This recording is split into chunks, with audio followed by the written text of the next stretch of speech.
Lakshmikanth polity Telugu latest edition రీసెంట్గా మార్కెట్లోకి release అయింది. ఈ బుక్ ఇంపార్టెన్స్ గురించి నేను ఇప్పుడు కొత్తగా చెప్పాల్సిన పని లేదు. కాకపోతే లాంగ్వేజ్ వల్ల కానీ లేదంటే కాంప్లెక్సిటీ వల్ల కానీ చాలామంది ఈ బుక్ అర్థం కావట్లేదని చెప్పి కంప్లైంట్ చేస్తున్నారు. సో అలాంటి వాళ్ళ కోసం నేను వీలైనంత సింపుల్గా ఈ బుక్లోని చాప్టర్స్ ఎక్స్ప్లెయిన్ చేసే ప్రయత్నం చేస్తాను. దానిలో భాగంగా ఈరోజు ఈ బుక్లోని ఫస్ట్ చాప్టర్ గురించి మనం డీటెయిల్గా డిస్కస్ చేసుకుందాం. డైలీ సీరియల్ లాగా సగం సగం పెడితే పెద్దగా యూజ్ ఉండదనే ఉద్దేశంతో కంప్లీట్ చాప్టర్ని సింగిల్ వీడియోలో కవర్ చేయడం జరుగుతుంది. సో మీకు ఈ వీడియోలో ఎక్కడైనా సరే బోర్ అనిపించినప్పుడు అక్కడితో పాస్ చేసి తర్వాత ఎప్పుడైనా మీకు మూడ్ బాగున్నప్పుడు కంటిన్యూ చేసుకోండి, అంతేగాని స్కిప్ మాత్రం చేయొద్దు. ఎందుకంటే ఈ చాప్టర్లోని ప్రతి లైను ప్రతి టాపిక్ కూడా చాలా ఇంపార్టెంట్. ఈరోజు మనం డిస్కస్ చేసుకోబోతున్న ఫస్ట్ చాప్టర్ ఏంటంటే చారిత్రక నేపథ్యం లేదా హిస్టారికల్ బ్యాక్గ్రౌండ్. ఈ చాప్టర్లో మన రాజ్యాంగాన్ని రూపొందించడానికి దారితీసిన పరిస్థితుల గురించి డీటెయిల్గా ఎక్స్ప్లెయిన్ చేయడం జరిగింది. ఈ హిస్టారికల్ బ్యాక్గ్రౌండ్ ఆఫ్ ఇండియన్ కాన్స్టిట్యూషన్ని మనం రెండు భాగాల్లో నేర్చుకోవడం జరుగుతుంది. అందులో ఫస్ట్ భాగాన్ని ఏమంటామంటే మనం కంపెనీ పాలన లేదా కంపెనీ రూల్ అంటాం. సెకండ్ భాగాన్నేమో చక్రవర్తి పాలన లేదా క్రౌన్ రూల్ అంటాం. అంటే ఈస్ట్ ఇండియా కంపెనీ పాలనలో అంటే 1773 నుంచి 1858 వరకు రూపొందిన చట్టాలన్నీ కూడా మనకి కంపెనీ పాలన అనే పార్ట్లో నేర్చుకోవడం జరుగుతుంది. దాని తర్వాత 1858 నుంచి మనకి స్వతంత్రం వచ్చే వరకు అంటే 1947 వరకు రూపొందిన చట్టాలన్నీ కూడా మనం క్రౌన్ రూల్ లేదా చక్రవర్తి పాలన అనే భాగంలో నేర్చుకోవడం జరుగుతుంది. అసలు ఎప్పుడో బ్రిటిష్ పాలనలో రూపొందించే చట్టాల గురించి మనం ఇప్పుడెందుకు నేర్చుకోవాలంటే మన రాజ్యాంగానికి ఇవి పునాదులని చెప్పొచ్చు అనమాట. ఇంకా చెప్పాలంటే ఒక 70% ఆఫ్ రాజ్యాంగాన్ని ఈ చట్టాలను బేస్ చేసుకునే మన రాజ్యాంగ నిర్మాతలు రూపొందించడం జరిగింది. సో ఈ చట్టాలు ఎలా ఎవల్యూషన్ చెందాయి అన్న విషయాన్ని గురించి మనం కంప్లీట్గా నేర్చుకోవడం కానీ జరిగితే కనుక మనకి రాజ్యాంగం మీద కంప్లీట్ అవగాహన అనేది వస్తుంది. సో ఆ ఉద్దేశంతోనే ఫస్ట్ చాప్టర్గా ఈ హిస్టారికల్ బ్యాక్గ్రౌండ్ని మనకి పెట్టడం జరిగింది. అసలు ఈ బ్రిటిష్ చట్టాలని మన రాజ్యాంగ నిర్మాతలు ఎందుకు ఉపయోగించుకున్నారో మనకు అర్థం కావాలంటే అసలు బ్రిటిషర్స్ ఈ చట్టాలను ఎందుకు చేశారనేది మనం తెలుసుకోవాల్సి ఉంటుంది. దీన్ని సింపుల్గా చెప్పుకునే ప్రయత్నం చేద్దాం. ఫస్ట్ అసలు ఏమైందంటే ఈస్ట్ ఇండియా కంపెనీ అని ఒక కంపెనీ మన ఇండియాలో బిజినెస్ నిమిత్తం వచ్చింది. వచ్చిన తర్వాత వాళ్ళు ఏం చేశారంటే ఇక్కడ పరిస్థితులన్నీ అర్థం చేసుకుని మన మీద స్లోగా కంట్రోల్ అనేది సాధించి వీలైనంత దోచుకోవడం మొదలెట్టారు. ఈ దోచుకోవడం మొదలెట్టిన విషయం బ్రిటిషర్స్కి తెలిసింది, బ్రిటిష్ గవర్నమెంట్కి తెలిసింది.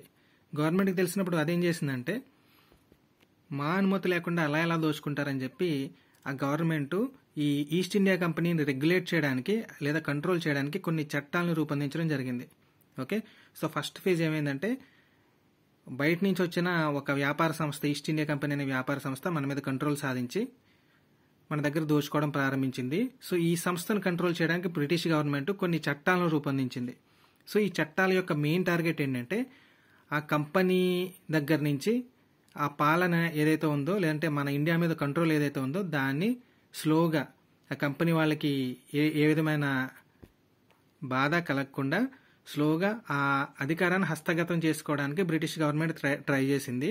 సో ఈ ప్రాసెస్లో కొన్ని చట్టాలను రూపొందించడం జరిగింది. ఇది ఫస్ట్ స్టేజ్ అనుకోవచ్చు.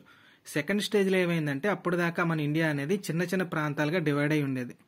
సో బ్రిటిష్ గవర్నమెంట్ ఏం చేసిందంటే ఈ ప్రాంతాలన్నింటినీ కలిపి నేను పాలించగలిగితే గనక అది నాకు మరింత లాభదాయకంగా ఉంటుందని చెప్పి ఈ ప్రాంతాలన్నిటికీ ఉమ్మడిగా నాయకత్వం వహించడానికి ఇంకొన్ని చట్టాలని రూపొందించడం జరిగిందనమాట. ఫస్ట్ ప్రాసెస్లో ఏంటంటే కంపెనీ చేతుల నుంచి హస్తగతం చేసుకోవడానికి ట్రై చేసింది బ్రిటిష్ గవర్నమెంట్. సో ఆ చట్టాలన్నీ కూడా ఆ ఎయిమ్తోనే ఉంటాయి. దాని తర్వాత సెకండ్ ప్రాసెస్లో ఏంటంటే చిన్న చిన్న ప్రాంతాలుగా ఉన్నటినన్నింటినీ కలిపి కామన్గా పాలించడానికి ఆ టార్గెట్ని బేస్ చేసుకుని చట్టాలను రూపొందించడం జరిగింది. ఈ ప్రాసెస్లో ఉండగానే మన ఇండియన్స్ కొంచెం ఎడ్యుకేట్ అవ్వడం మొదలెట్టారు, క్వశ్చన్ చేయడం మొదలెట్టారు అనమాట. సో ఎంతసేపు మీకు ఉపయోగంగానే చట్టాలు చేసుకుంటారు, మరి మా డెవలప్మెంట్ సంగతి ఏంటని చెప్పి వీళ్ళు క్వశ్చన్ చేయడం జరిగేది. సో వీళ్ళని సంతృప్తి పరచడానికి ఏమైందంటే కొంచెం మనకి ఫేవర్గా అంటే ఇండియన్స్కి ఫేవర్గా కూడా కొన్ని చట్టాలు చేయడం జరిగిందనమాట. సో ఈ ఎవల్యూషన్ ప్రాసెస్ అంతా జరిగి ఫైనల్గా ఏంటంటే ఒక సిస్టమాటిక్ అప్రోచ్ అనేది ఏర్పడింది. అంటే గవర్నింగ్ ప్రాసెస్లో మన ఇండియాని గవర్న్ చేయడానికి ఒక సిస్టమాటిక్ అప్రోచ్ అనేది ఏర్పడింది. సో దాని తర్వాత మన స్వాతంత్రం వచ్చిన తర్వాత రాజ్యాంగ నిర్మాతలు ఏం చేశారంటే ఏదో కొత్త రాజ్యాంగం తయారు చేయడం కన్నా ఆల్రెడీ ఇండియా కోసం తయారు చేసిన రాజ్యాంగమే ఉంది, ఈ చట్టాలే ఉన్నాయి, కాకపోతే ఇవి బ్రిటిష్ గవర్నమెంట్కి ఫేవర్గా ఉంటాయి. సో సింపుల్గా వాళ్ళు ఏం చేశారంటే బ్రిటిష్ గవర్నమెంట్కి ఫేవర్గా ఉన్న అంశాలను తొలగించి దాని ప్లేస్లో కొత్త అంశాలను యాడ్ చేసి ఈ టైలర్ మేడ్ చట్టాన్ని రాజ్యాంగానికి ఒక బేసిస్గా తయారు చేసుకున్నారనమాట.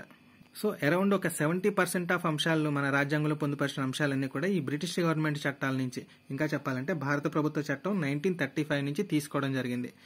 ఆ రిమైనింగ్ 30% ఏం చేశారంటే వివిధ దేశాల రాజ్యాంగాలను పరిశీలించి ప్రతి రాజ్యాంగంలోనూ ఉన్న ది బెస్ట్ని తీసుకుని దాన్ని మన రాజ్యాంగానికి యాడ్ చేయడం జరిగింది.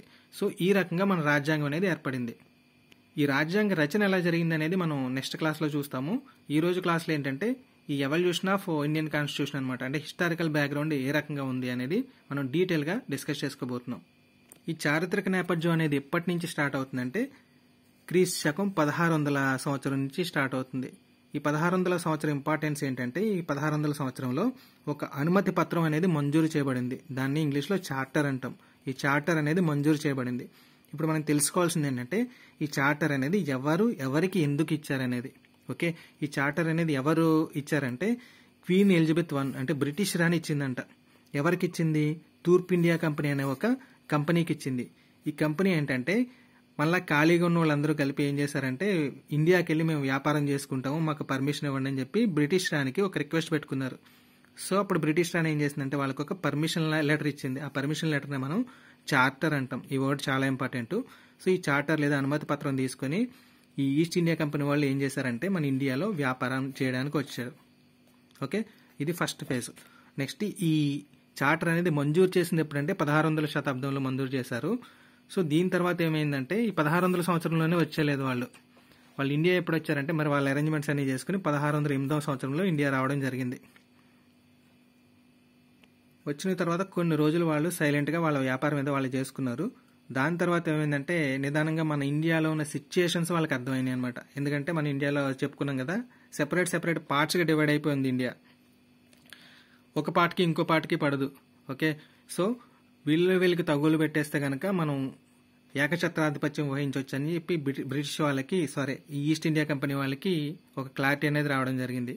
సో వీళ్ళు ఏం చేశారంటే అప్పటిదాకా బిజినెస్ చేసిన వాళ్ళు కాస్త ఈ సైన్యాన్ని ఆయుధాలని సరఫరా చేయడం మొదలెట్టారు. ఓకే, సో ఆ రకంగా ఫస్ట్ ఎవరికి హెల్ప్ చేశారంటే ముఘల్ చక్రవర్తి అయిన షా ఆలం II బక్సార్ యుద్ధంలో హెల్ప్ చేయడం జరిగింది. ఈ బక్సార్ యుద్ధం ఎప్పుడు జరిగిందంటే 1764లో జరిగింది. ఓకే, ఈ యుద్ధంలో ఈ ముఘల్ చక్రవర్తి షా ఆలం II నెక్స్ట్ ఎవరెవరికి జరిగిందంటే బెంగాల్ నవాబ్ అయిన మీర్ కాసింకి, నెక్స్ట్ అవధ్ నవాబ్ అయిన షుజావుద్దౌలాకి మధ్య జరిగింది. సో వాళ్ళిద్దరిని బీట్ చేయడానికి ఈ Shah Alam II Britishers help చేశారనమాట. ఓకే, ఈస్ట్ ఇండియా కంపెనీ వాళ్ళు హెల్ప్ చేశారు. సో ఇలా హెల్ప్ చేయడం వల్ల ఆయన యుద్ధంలో గెలిచాడు. గెలిచి ఏం చేశాడంటే కృతజ్ఞత చూపించుకోవడానికి ఈ బ్రిటిషర్స్కి అదే ఈస్ట్ ఇండియా కంపెనీ వాళ్ళకి దీవానీ హక్కుల్ని ఇవ్వడం జరిగిందనమాట. ఈ దీవానీ హక్కులు అంటే ఏంటంటే ఆదాయం న్యాయ వ్యవహారాల్లో హక్కులు. ఏ ఏరియాస్కి ఇచ్చాడంటే బెంగాల్, బీహార్, ఒరిస్సా అనే 3 ప్రాంతాల యొక్క ఆదాయము, అక్కడ ఉన్న న్యాయ వ్యవహారాల్లో హక్కులన్నింటినీ కూడా ఈస్ట్ ఇండియా కంపెనీ వాడికి ఇవ్వడం జరిగింది. ఎవడిచ్చాడంటే ఈ షా ఆలం అనే వ్యక్తి ఇవ్వడం జరిగింది. ఓకే, ఈ బక్సార్ యుద్ధం 1764లో జరిగింది. ఆ యుద్ధంలో గెలిచాడు కాబట్టి కృతజ్ఞతాపూర్వకంగా ఈయన ఆ హక్కులు ఇవ్వడం జరిగింది. ఈ హక్కులు ఏ సంవత్సరంలో ఇచ్చాడంటే నెక్స్ట్ ఇయర్, యుద్ధం జరిగిన నెక్స్ట్ ఇయర్ 1765లో ఇవ్వడం జరిగింది. సో అప్పటి నుంచి మన కంట్రీలో ఈస్ట్ ఇండియా కంపెనీ వాళ్ళ పాలన ప్రారంభమైందని చెప్పొచ్చు. ఈ పాలన ఎలా ఉందంటే అత్యంత అవినీతికర ప్రభుత్వంగా అప్పట్లో గుర్తించబడిందనమాట ఈ పాలన అనేది. అంటే అడ్డగోలుగా సంపాదించేసేవాళ్ళు, నెక్స్ట్ దొరికినంత దోచుకునేవాళ్ళు, ఆ దోచుకున్నంత కూడా వాళ్ళ కంట్రీకి ట్రాన్స్ఫర్ చేసుకునేవాళ్ళు వాళ్ళు. ఓకే, సో ఈ రకంగా వాళ్ళు హ్యాపీగా బతికేస్తున్న టైంలో మిగతా వాళ్ళు ఉంటారు కదా, ఈస్ట్ ఇండియా కంపెనీ కాకుండా మిగతా వాళ్ళు బ్రిటిషర్స్ ఉంటారు కదా, వాళ్ళు బ్రిటిష్ రానికి కంప్లైంట్ చేసుకున్నారనమాట. ఇలా మన ఈస్ట్ ఇండియా కంపెనీ వాళ్ళు మొత్తం డబ్బు అంతా తినేస్తున్నారు, మీ వరకు రానివ్వట్లేదు అని. సో అప్పుడు బ్రిటిష్ రాణి ఏం చేసిందంటే ఒక రహస్య కమిటీని ఏర్పాటు చేసింది. ఆ కమిటీకి హెడ్ ఎవడంటే లార్డ్ బుర్గోయిన్ అనే ఆయన. ఈయన రహస్యంగా రీసెర్చ్ చేసి ఒక నివేదిక ఇచ్చాడు బ్రిటిష్ గవర్నమెంట్కి. ఆ నివేదిక ప్రకారం ఏంటంటే నిజమే, అది ఈస్ట్ ఇండియా కంపెనీ వాళ్ళు విపరీతమైన అవినీతికి పాల్పడుతున్నారు, దాన్ని మనం రెగ్యులేట్ చేయాల్సి ఉంటుంది, లేదంటే క్రమబద్ధీకరించాల్సి ఉంటుందని చెప్పి ఒక నివేదిక ఇవ్వడం జరిగింది. ఆ నివేదికను బేస్ చేసుకుని బ్రిటిష్ గవర్నమెంట్ 1773 సంవత్సరం నుంచి కూడా రెగ్యులేటింగ్ చట్టాలనే ఒక చట్టాలని స్టార్ట్ చేయడం జరిగిందనమాట. ఈ రెగ్యులేటింగ్ చట్టాలు ఎందుకు స్టార్ట్ చేశారంటే ఇందాక మనం చెప్పుకున్నట్లుగా బ్రిటిష్ గవర్నమెంట్ ఈస్ట్ ఇండియా కంపెనీని నియంత్రించడానికి రూపొందించబడిన చట్టాలన్నమాట ఈ రెగ్యులేటింగ్ చట్టాలు అనేవి. ఓకే, వాళ్ళు అడ్డగోలుగా సంపాదించేస్తున్నారు, మన దాకా రానివ్వట్లేదని చెప్పి బ్రిటిష్ గవర్నమెంట్ ఈ ఈస్ట్ ఇండియా కంపెనీని కంట్రోల్ చేయడానికి ఈ రెగ్యులేటింగ్ చట్టాలని రూపొందించడం జరిగింది. ఎప్పటి నుంచి అంటే 1773 నుంచి. సో ఈ రెగ్యులేటింగ్ చట్టాల యొక్క మెయిన్ టాస్క్ ఏంటంటే జస్ట్ కంట్రోల్ చేయడం అనమాట, ఈ ఈస్ట్ ఇండియా కంపెనీని కంట్రోల్ చేయడం వరకే. కాకపోతే ఏమైందంటే 1857లో సిపాయిల తిరుగుబాటు అనేది జరగడం జరిగిందనమాట. సిపాయిల తిరుగుబాటు ఎప్పుడు జరిగిందంటే 1857. ఓకే, ఈ తిరుగుబాటు తర్వాత బ్రిటిష్ గవర్నమెంట్కి ఒక క్లారిటీ వచ్చేసింది, ఏంటంటే తీవ్రమైన వ్యతిరేకత ఉంది ఇండియన్స్కి మన మీద అని. ఓకే, సో దీన్ని ఇలాగే కంటిన్యూ చేస్తే మనకే ప్రమాదం అని చెప్పి ఏం చేశారంటే ఆ పాలన అనేదాన్ని తూర్పు ఇండియా కంపెనీ నుంచి బ్రిటిష్ ప్రభుత్వం అనేది హ్యాండ్ ఓవర్ చేసేసుకుంది. ఎప్పుడంటే 1858వ సంవత్సరంలో. ఓకే, సో ఇలా పాలన హస్తగతం చేసుకున్న తర్వాత కొన్ని చట్టాలు రూపొందించడం జరిగింది. ఈ చట్టాలన్నీ కూడా దేని బేసిస్ మీద రూపొందాయంటే ఒక కౌన్సిల్ని ఏర్పాటు చేసింది బ్రిటిష్ గవర్నమెంట్. ఒక కమిటీ అనుకోండి, కమిటీని ఏర్పాటు చేసింది అనమాట. ఓకే, ఈ పాలనలో అన్ని ప్రాసెస్ కూడా ఆ కమిటీ ద్వారా జరుగుతాయి, లేదంటే ఆ కౌన్సిల్ ద్వారా జరుగుతాయి. అందుకని ఈ చట్టాలను ఏమంటారంటే 1858 తర్వాత జరిగిన చట్టాలని కౌన్సిల్ చట్టాలు అంటాం. ఓకే, అంతకుముందు రెగ్యులేట్ చేయడానికి రూపొందించిన చట్టాలు కాబట్టి వాటిని రెగ్యులేటింగ్ చట్టాలు అనొచ్చు, లేదంటే బ్రిటిష్ గవర్నమెంట్ ఇచ్చిన చార్టర్ ద్వారా రూపొందిన చట్టాలు కాబట్టి చార్టర్ చట్టాలు అనొచ్చు. ఓకే, సో ఫస్ట్ కంపెనీ పాలనలో ఉన్న చట్టాలన్నీ కూడా మనకి చార్టర్ చట్టాలు అంటాం. అదే చక్రవర్తి పాలన క్రౌన్ రూల్ ఎప్పుడు అంటే సిపాయిల తిరుగుబాటు తర్వాత వచ్చిన ఈ క్రౌన్ రూల్లో రూపొందిన చట్టాలన్నీ కూడా కౌన్సిల్ చట్టాలు అంటాం, ఎందుకంటే ఒక కౌన్సిల్ ఉంటుంది కాబట్టి. ఓకే, ఈ పాయింట్ బాగా గుర్తుపెట్టుకోవాలి. నెక్స్ట్ దీని తర్వాత ఇండియన్ ఇండిపెండెన్స్ యాక్ట్ ద్వారా 1947 ద్వారా మనకి 15 ఆగస్టు 1947లో స్వాతంత్రం రావడం జరిగింది. దాని తర్వాత మనం ఓన్ రాజ్యాంగాన్ని రాసుకుని ఈ రాజ్యాంగాన్ని మనం 26 జనవరి 1950 నుంచి కూడా అమల్లో పెట్టుకున్నాం అనమాట. సో ఇది బేసిక్గా హిస్టారియల్ బ్యాక్గ్రౌండ్, అసలు ఏం జరిగింది అనేది. ఓకే, ఇప్పుడు మన రాజ్యాంగంలో మూలాలు ఎక్కడున్నాయి అనేది. ఈ మూలాలు ఎక్కడున్నాయంటే బ్రిటిష్ ప్రభుత్వం రూపొందించిన చట్టాలు లేదంటే వాళ్ళ పాలనా సూత్రాలని బేస్ చేసుకుని మన రాజ్యాంగం అనేది ఏర్పడింది. ఓకే, దీన్ని మనం 2 టైప్స్గా డివైడ్ చేస్తాం అకార్డింగ్ టు లక్ష్మీకాంత్ బుక్. ఫస్ట్ది ఏంటంటే కంపెనీ పాలన అంటాం, కంపెనీ రూల్. ఏ కంపెనీ అంటే ఇది east Indian company. Okay, so east Indian company పాలన ఎప్పటి నుంచి ఎప్పటి వరకు అంటే 1773 నుంచి 1858 వరకు. ఈ 1858 ఎందుకు డెడ్ లైన్ అయిందంటే 1857లో సిపాయిల తిరుగుబాటు వచ్చింది కాబట్టి అప్పటి నుంచి కూడా బ్రిటిష్ గవర్నమెంట్ కంపెనీ వాళ్ళ నుంచి హస్తగతం చేసేసుకుంది పాలనని. ఓకే, సో ఈ టైంలో కొన్ని చట్టాలు రూపొందాయి. ఆ చట్టాలను ఏమంటున్నాం అంటే మనం చార్టర్ చట్టాలు అంటాం, ఎందుకంటే అనుమతి పత్రం ఆధారంగా రూపొందిన చట్టాలు కాబట్టి వీటిని చార్టర్ చట్టాలు అంటాం, కంపెనీ పాలనలోని చట్టాలు. దాని తర్వాత బ్రిటిష్ గవర్నమెంట్ హ్యాండ్ ఓవర్ చేసుకుందని చెప్పాం కదా, దీన్ని క్రౌన్ రూల్ లేదా చక్రవర్తి పాలన అంటాం. ఇది ఎప్పటి నుంచి అంటే సిపాయి తిరుగుబాటు అయిన నెక్స్ట్ ఇయర్ నుంచి 1858 టు మనకి స్వాతంత్రం వచ్చే ముందు వరకు 1947. ఓకే, సో ఈ చట్టాలను ఏంటంటే ఒక లెజిస్లేటివ్ కౌన్సిల్ అనేది ఏర్పాటు చేయడం జరిగిందనమాట, అంటే ఒక పరిపాలక సంస్థ. ఓకే, ఈ పరిపాలక సంస్థ అండర్లో ఈ పాలన అంతా జరుగుతుంది కాబట్టి ఈ చట్టాలను ఏమంటామంటే మనం కౌన్సిల్ చట్టాలు అంటాం. ఈ లెజిస్లేటివ్ కౌన్సిల్ పేరు మీదే కౌన్సిల్ అన్న వర్డ్ వచ్చింది. సో ఈ చట్టాలని కౌన్సిల్ చట్టాలు అంటాం. ఈ డిఫరెన్స్ మాత్రం బాగా అర్థం కావాలి. చార్టర్ చట్టాలంటే అనుమతి పత్రం పొందిన చట్టాలని అర్థం. సో ఈ అనుమతి ఎవరు పొందారంటే ఈస్ట్ ఇండియా కంపెనీ వాళ్ళు. నెక్స్ట్ కౌన్సిల్ చట్టాలంటే బ్రిటిష్ గవర్నమెంట్ చే రూపొందించబడిన లెజిస్లేటివ్ కౌన్సిల్ వాళ్ళు రూపొందించిన చట్టాలు కాబట్టి వీటిని కౌన్సిల్ చట్టాలు అంటాం. ఈ కౌన్సిల్ చట్టాలు ఎప్పుడు వచ్చాయంటే చక్రవర్తి పాలనలో వచ్చాయి. నెక్స్ట్ ఇప్పుడు ప్రతి చట్టం గురించి మనం డీటెయిల్గా నేర్చుకోబోతున్నాం. ఫస్ట్ది ఏంటంటే కంపెనీ పాలనలో వచ్చిన చట్టాలు. ఓకే, ఈస్ట్ ఇండియా కంపెనీ పాలనలో వచ్చిన చట్టాలు. ఇది ఎప్పటి నుంచి ఎప్పటి వరకు అంటే 1773 నుంచి 1858 వరకు. ఫస్ట్ చట్టం ఏంటంటే రెగ్యులేటింగ్ చట్టం, దీన్ని రెగ్యులేటింగ్ యాక్ట్ అంటాం. రెగ్యులేటింగ్ యాక్ట్ 1773 ఇది ఫస్ట్ది అనమాట. ఇంతకు ముందే చెప్పుకున్నట్టుగా ఈ చట్టం యొక్క ముఖ్య ఉద్దేశం ఏంటంటే తూర్పు ఇండియా కంపెనీ వ్యవహారాలని క్రమబద్ధం లేదా నియంత్రణ చేయడం అనమాట. అసలు రెగ్యులేటింగ్ అనే వర్డ్ మీనింగ్ ఏంటంటే నియంత్రించడం. ఓకే, ఈస్ట్ ఇండియా కంపెనీ యొక్క వ్యవహారాలన్నింటినీ కంట్రోల్ చేయడానికి ఈ చట్టాన్ని రూపొందించడం జరిగింది. ఈ చట్టం ఏ నివేదిక మీద ఆధారపడి రూపొందించడం జరిగిందంటే లార్డ్ బుర్గోయిన్ అనే ఒక ఆయన ఆధ్వర్యంలోని ఒక కమిటీ ఇచ్చిన నివేదిక ఆధారంగా ఈ చట్టాన్ని రూపొందించడం జరిగింది. ఆ కమిటీ దేనికోసం అంటే అసలు ఇండియాలో వీళ్ళు ఎలా బిహేవ్ చేస్తున్నారు, వీళ్ళు ఎంత అవినీతి చేస్తున్నారు, వీటన్నిటి మీద ఒక నివేదిక కావాలని చెప్పి ఈ కమిటీ నియమించడం జరిగింది, లార్డ్ బుర్గోయిన్ అనే ఆయన. ఓకే, సో ఆయన ఇచ్చిన నివేదికను బేస్ చేసుకుని లార్డ్ నార్త్ అనే ఆయన, అంటే అప్పుడు బ్రిటిష్ ప్రధాని ఆయన. ఓకే, సో ఈ నివేదికను ఆధారం చేసుకొని అప్పటి బ్రిటిష్ ప్రధాని అయిన లార్డ్ నార్త్ అనే ఆయన రూపొందించిన చట్టం ఏదంటే రెగ్యులేటింగ్ చట్టం లేదంటే రెగ్యులేటింగ్ యాక్ట్ 1773. ఇయర్ చాలా ఇంపార్టెంట్. దీన్ని రూపొందించిన వ్యక్తి ఎవరంటే లార్డ్ నార్త్. ఎవరి నివేదిక ఆధారంగా రూపొందించారంటే కనుక లార్డ్ బుర్గోయిన్. ఈ నేమ్స్ కూడా ఇంపార్టెంట్. ఓకే, ఈ చట్టం యొక్క మెయిన్ ఎయిమ్ ఏంటంటే కంపెనీ యొక్క రాజకీయ పరిపాలనా విధుల్ని గుర్తింపు. ఓకే, అంటే కంపెనీ ఏమేం చేయాలో చెప్పడం జరిగింది ఈ చట్టం ద్వారా. ఓకే, సో ఈ చట్టాన్ని మనం ఏమని చెప్పుకోవచ్చు అంటే భారత్లో కేంద్రీకృత పాలనకి పునాది అని చెప్పుకోవచ్చు. అంటే అప్పటిదాకా ఎవరికి ఇష్టం వచ్చినట్టు వాడు దోచుకున్నాడు. సో ఈ చట్టం ద్వారా ఏంటంటే వీళ్ళందరికీ, దొంగలందరికీ కూడా ఒక హెడ్ని పెట్టడం జరిగిందనమాట. సో దాన్నే మనం కేంద్రీకృత పాలన అంటాం. ఈ చట్టం యొక్క ముఖ్య లక్షణాలు ఏంటంటే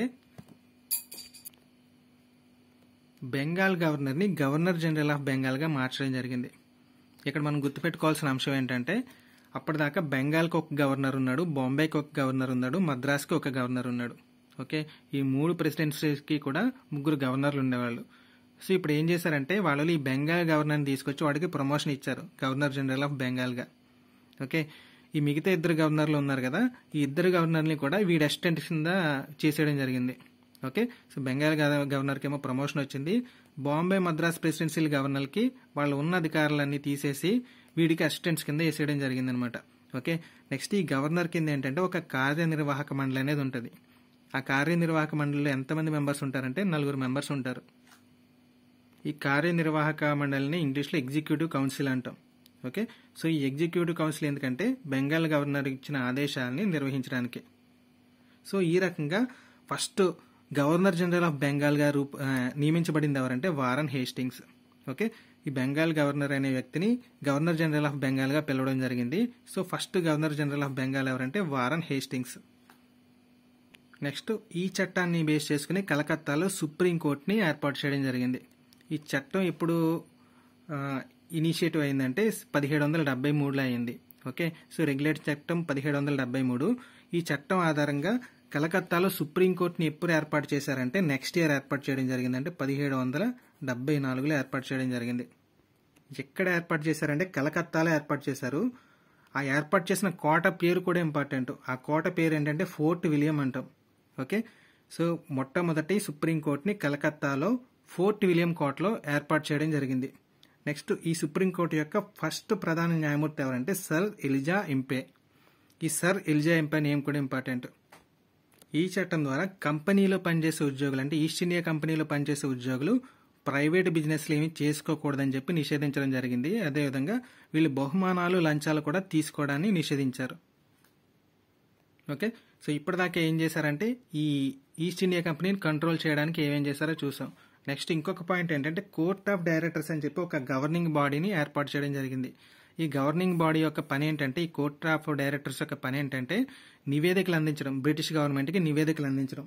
ఏ ఏ విషయాల్లో నివేదికలు అందిస్తారంటే రెవెన్యూ వ్యవహారాలు, సివిల్ వ్యవహారాలు, మిలిటరీ వ్యవహారాలు. ఈ మూడింటిని కూడా ఎప్పటికప్పుడు బ్రిటిష్ గవర్నమెంట్కి నివేదికలు అందిస్తూ ఉంటారనమాట.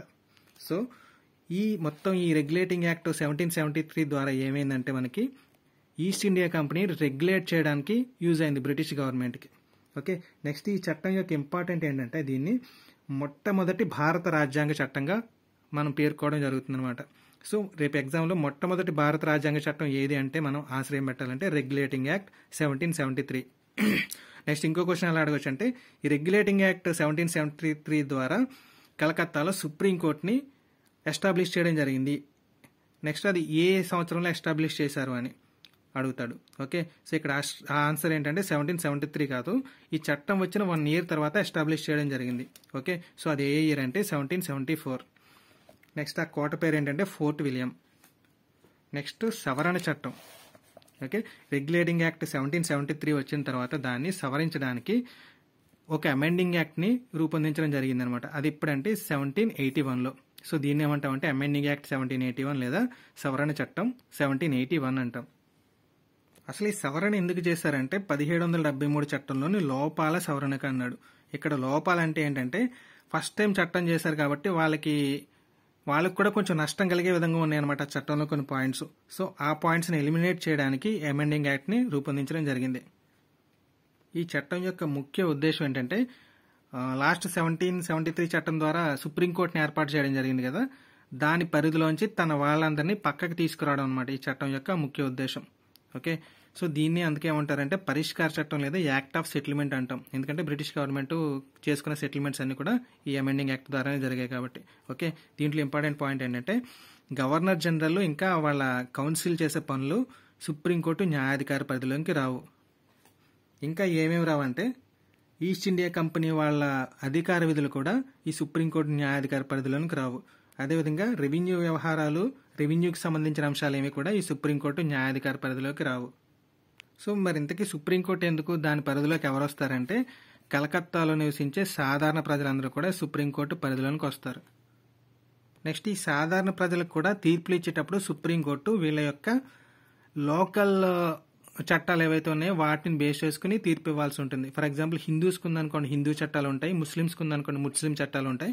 వాటిని బేస్ చేసుకుని మాత్రమే ఈ సుప్రీంకోర్టు అనేది తీర్పు ఇవ్వడానికి వీలవుతుంది. నెక్స్ట్ లోకల్ కోర్టు నుంచి వచ్చే అప్పీల్ అన్ని కూడా గవర్నర్ జనరల్ యొక్క కౌన్సిల్ మాత్రమే స్వీకరిస్తుంది. వాటిని కూడా సుప్రీంకోర్టు స్వీకరించే అధికారం లేదు సుప్రీంకోర్టుకి. నెక్స్ట్ లోకల్ కోర్ట్స్ అన్ని కూడా సెట్ అయిన నియమ నిబంధనల్ని ఫాలో అవ్వాల్సి ఉంటుంది. ఆ నిబంధనలన్నింటినీ కూడా గవర్నర్ జనరల్ యొక్క కౌన్సిల్ ఈ మండలే మాత్రమే రూపొందిస్తుంది. దానికి కూడా సుప్రీంకోర్టు మీద ఎలాంటి అధికారాలు లేవు. ఓకే, సో ఇప్పుడు దాకా మనం ఈస్ట్ ఇండియా కంపెనీని కంట్రోల్ చేయడానికి కొంచెం మ్యాక్సిమం ట్రై చేసింది British government. So almost control అయిపోయినట్టే. సో ఇప్పుడు రెవెన్యూ మీద దృష్టి పెట్టాలి. సో దానికోసం ఏం చేసిందంటే ఇంకొక కొత్త చట్టాన్ని రూపొందించింది. ఆ చట్టాన్ని ఏమంటామంటే మనం పిట్స్ ఇండియా యాక్ట్ 1784 అంటాం.